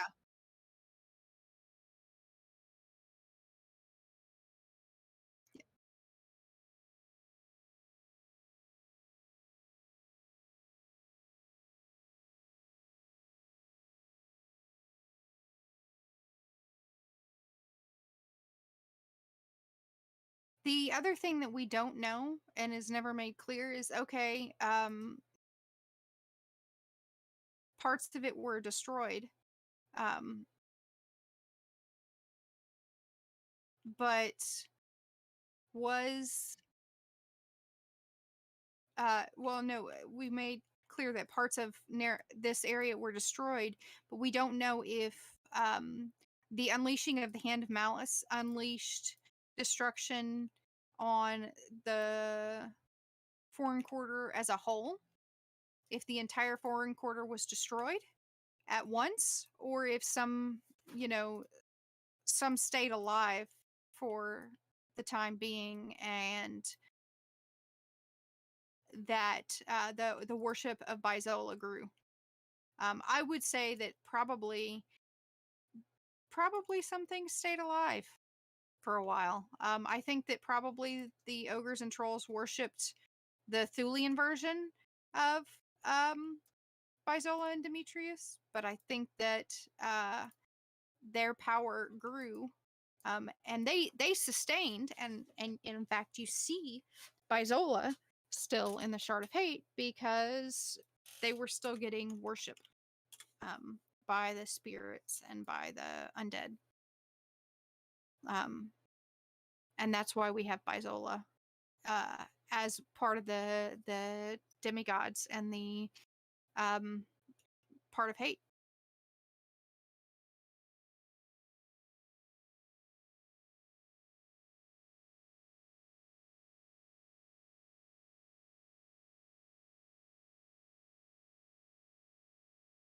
So here are these steel workers, and I kind of showed you earlier in EQ1 where we get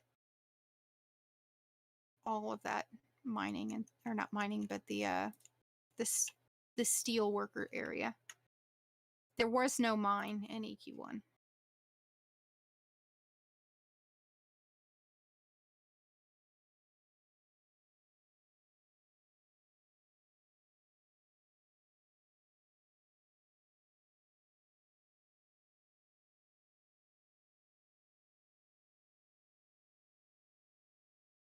So these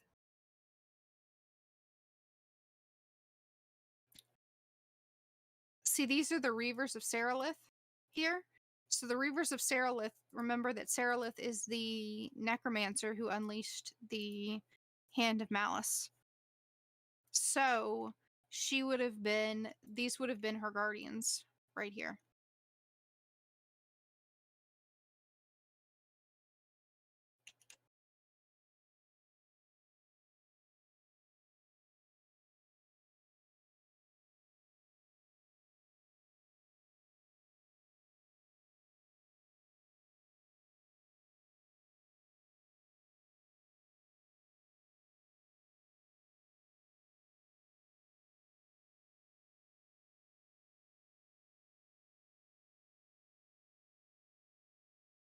Are you talking about Kiora Talas? So she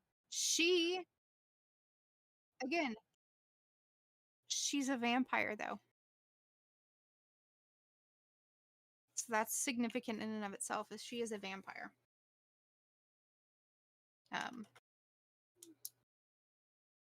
Remember that vampires were originally chased out of Nariak?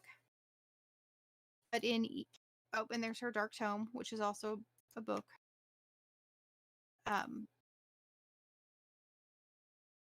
The seal, a magical seal with the mark of Seralith. Breaking the seal will open the doors to the Vault of the Fallen and lead to Seralith herself. Which we should definitely go. Yeah, we should absolutely go in there.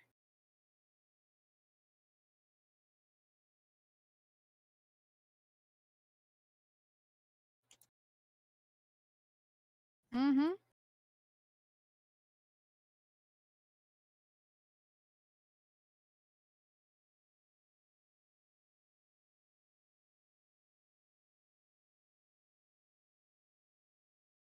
Oh, Mixit pointed out that there is a quest in EQ1 that mentions Bizola and a brass item.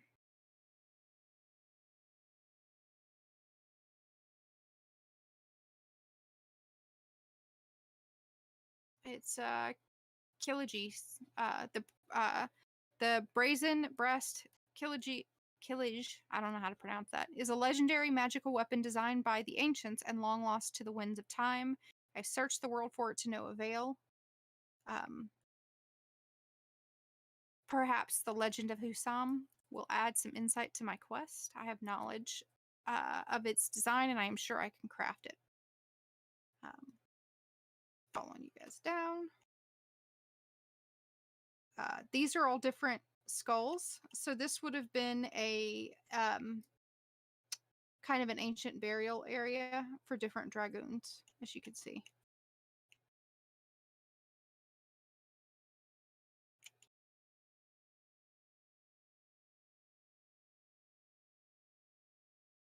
You've got Zetalis. You've got Dina or Dina. Nezeka. Anybody in Nariak with a single last name historically means that they were a very, very old family. Everybody newer, quote newer, aka predating EQ1's time, had the apostrophe. So Lana for Dragoon Lana, or Giselle. Vagin. Abril. Canaric. Savol. And then here's Vith, and Vith would have been an older one. I'm at Vith right now. Ixel.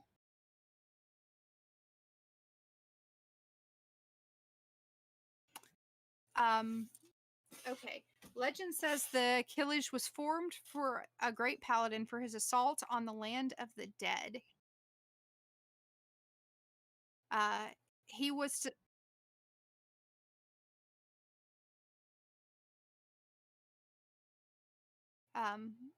he then found the only Killage plans and sent them to the plane of man, so to the prime plane, to be held forever by his evil servant Husam. So Demetrius defeated this now unarmed paladin.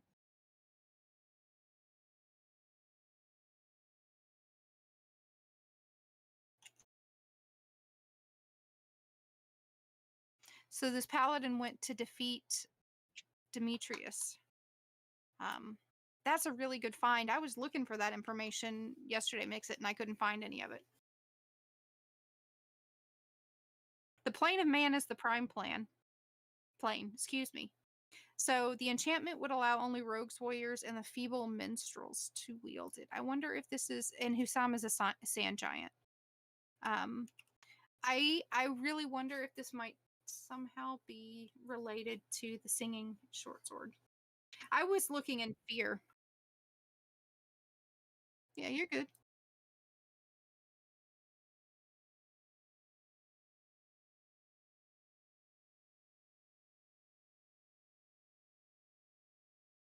To Vem. Ingex, I think, was at the entrance. Varesh. Balask. Okay. I have not gotten the quest. So.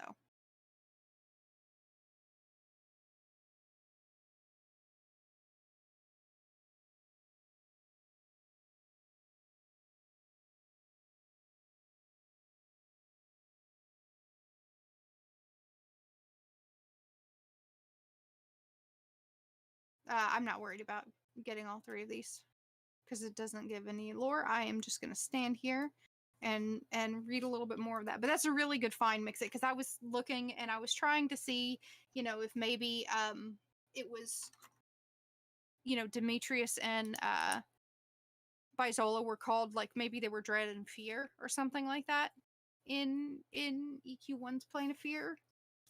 That's the kind of stuff I was looking for.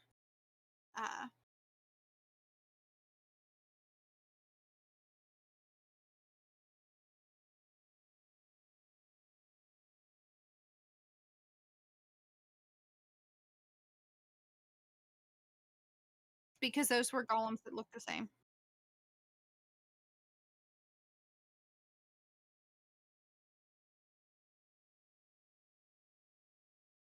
And see, when we come in here, you look at that, and I think this symbol, which looks very similar to a lot of Dark Elf symbols, but I think this symbol is another symbol of Bizola.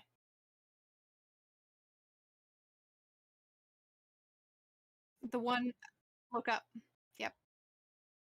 And then if you look at Seralith mimics the model of Bizola.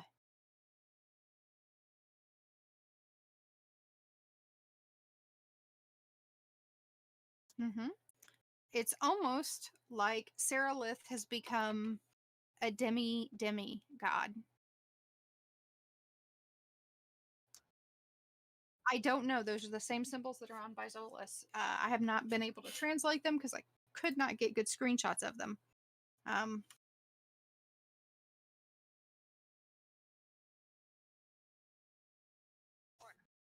Yeah, she dies so quickly. And she has a shroud.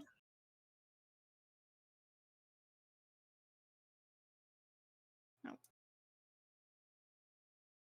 You also have these images, and I think these images are just meant to be something about undead.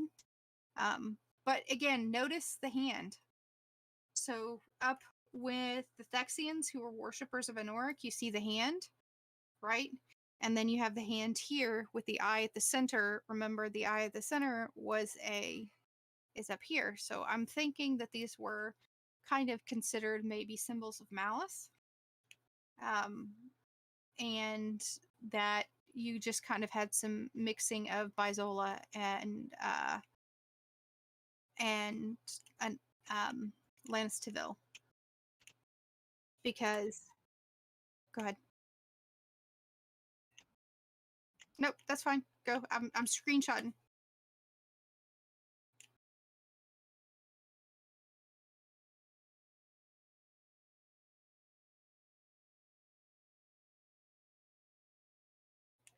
There are still a ton of quests. We still haven't gotten this tome of Illicid, but I think that it's probably better because it's been almost 3 hours. So I think that what will happen is I will get the rest of this quest done, and I will post it on the website. I will try in the next week to get all this information up on the site. So I think this is probably a good place to go ahead and end it. Thank you guys all for showing up and participating and listening to us drone on and on. I hope to be streaming more regularly, hopefully at least two times a week for the future. And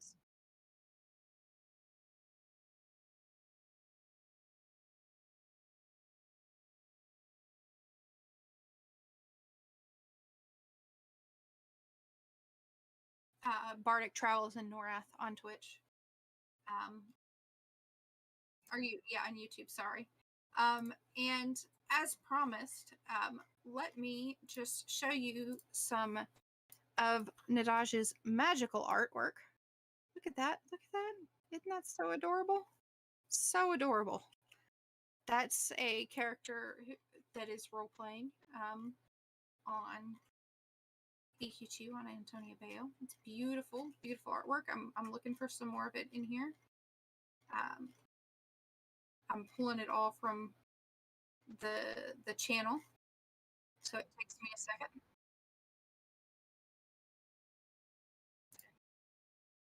Look at that. Look. Look at that. This is a character that Nadash plays, and it's clearly a profiler. That's not. Oh. Oh. That's dummy. Looks amazing.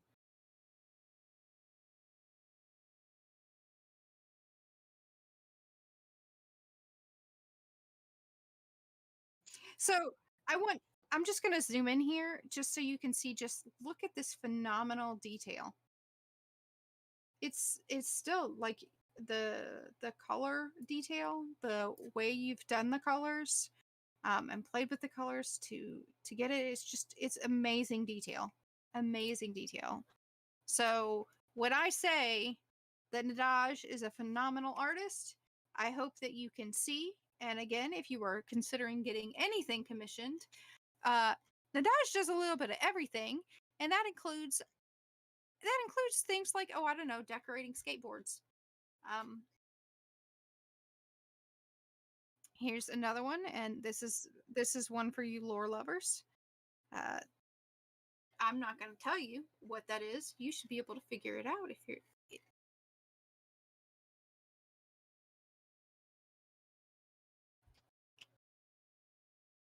I'll double check. Look.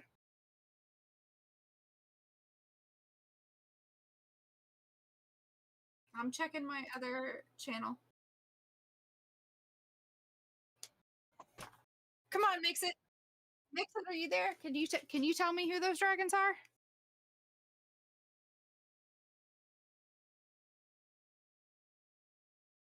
Oh, Mix It's typing.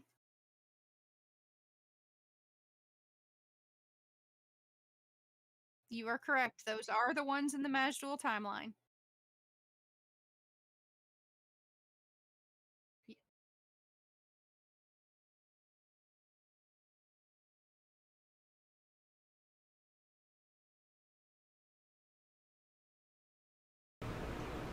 I'm trying to find your skateboards.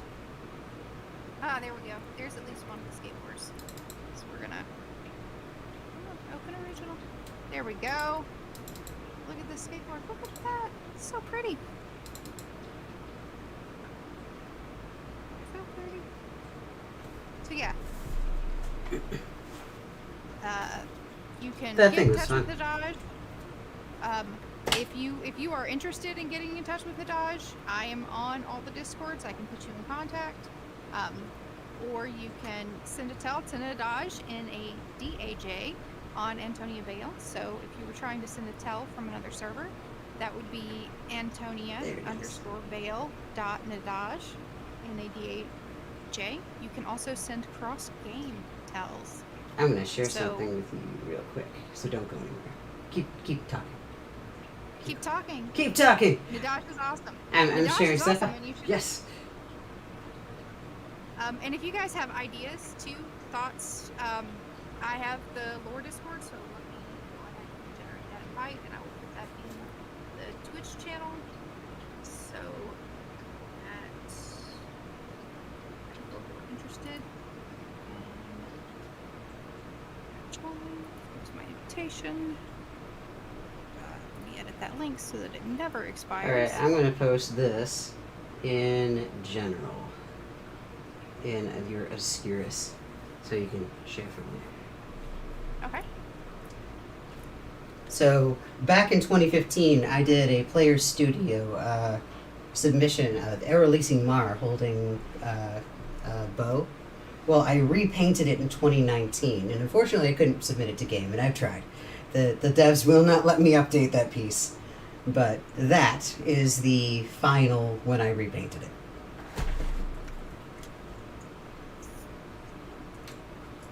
It looks gorgeous. Beautiful. Ta-da! That's what I want to share. Ta-da! So, like, there's a simplified version in game. Mm-hmm. The older I've seen version, it. at least. Oh, it's doing the because I have the chat box. Let me just these. And also, yes, they are cursed by the Gin Master, King Nara. As far as the whether or not they've been slain, it's weird when they have really contains stories like that you would normally have an ending with, that they have to cater it to an MMO. It's implied that when you kill the Jin Master, that frees them, and that they are dragons, so they're they're kind of immortal. They're just shy gods. So you kind of free them, but you also have to kill them. So it's kind of question mark. It would be nice to have an epilogue or something to them in a later expansion. I would love a nod to that. Let's say to everybody that right now the devs have put up some posts in the forums that says, hey, what's something you would like to see? And they've been doing that presumably in part in prep for the next expansion. But there's been lots of questions like that going out. You even saw that in ET1. So let me just say, if there's something like that you would like to see followed up, if there's something that came from the past that you would like to see again. I know personally I posted that I would really like to see a couple of items that came from the Shard of Hate updated, because they were really neat and had flavor text. Yes. Posted on the forums. They're taking those suggestions into thought, and I would love to see some of the game adapt and change and kind of go forward, so that we don't have them talking to us about Carathim and the dragons still in pre-order or things like that. Yeah, They that's a do big it thing. with- I definitely want, that'd be my number one right there. Is I want people to stop cheering at me in Freeport. Yeah, so they would, go ahead and post it. I know somebody who recently posted that they were really would love to have some of the emotes and things like that you find in other sections of the games, and you actually do, in fact, like Toby came back and said, that's all doable. They did add lore on the Zulos mix it, and I will put that as one of my little topics to cover in the future. I'm making a note of that right now to cover the Zulos. Maybe we'll do a Bertocculos set. That'll probably be a long one though. Yeah. There's a lot there. Yeah, Visham's Peak is still on my laundry list, but I know that one's going to be a settle in with some snacks and refreshments sort of thing. I just don't know where there's that much lore on Piranha, unfortunately. Okay. The only reason that the Avatar of Storms really shows up in the Battle of Defiance is because you have the Avatar of Flames show up, and so you've got to maintain that balance. That's part of what Norrath is all about, is maintaining that balance between light and dark, good and evil, chaos and creation. And so, because Soyusekro did his plans, it forced Piranha into action, and he had to send the Avatar of Storms to balance out. And yes, I do have the EQ pen and papers. I have all the books in the pen and paper. I actually have to buy a new copy of the hardcover Monsters Manual, because we had flooding, and when the flooding destroyed my hardcover of the Monsters Manual. It's very sad. It's I could technically use it and open it, but it smells of mold, so I have to get rid of it. Oh.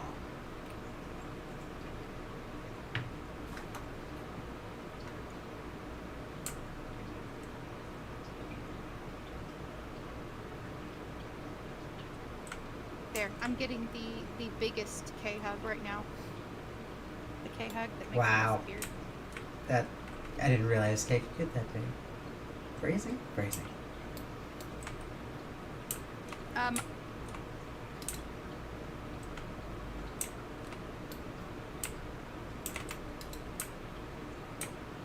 That's a complex question. Hmm. Mix it, and I'll probably answer that one off of stream, just so I can go ahead and get off stream and give my voice a rest, and I'll type it out to you in the channel, which is still public, but I'm gonna give my voice a rest. Also, I know that there's roleplay things coming up in about 15-20 minutes too. Yep. So I am going to go ahead and call it here. Thank you guys all for coming and listening and participating. We hope to do this regularly. Probably some of them are going to be, most of them are going to be on Wednesdays, but I'm hoping to stream at least one other day of the week, if not more. If you have topics, please let me know. I like to research them ahead of time and have notes and stuff to give you, and I will try to get this lore all posted within the next week. That's it. I will see you guys next time. Until next time. Bye.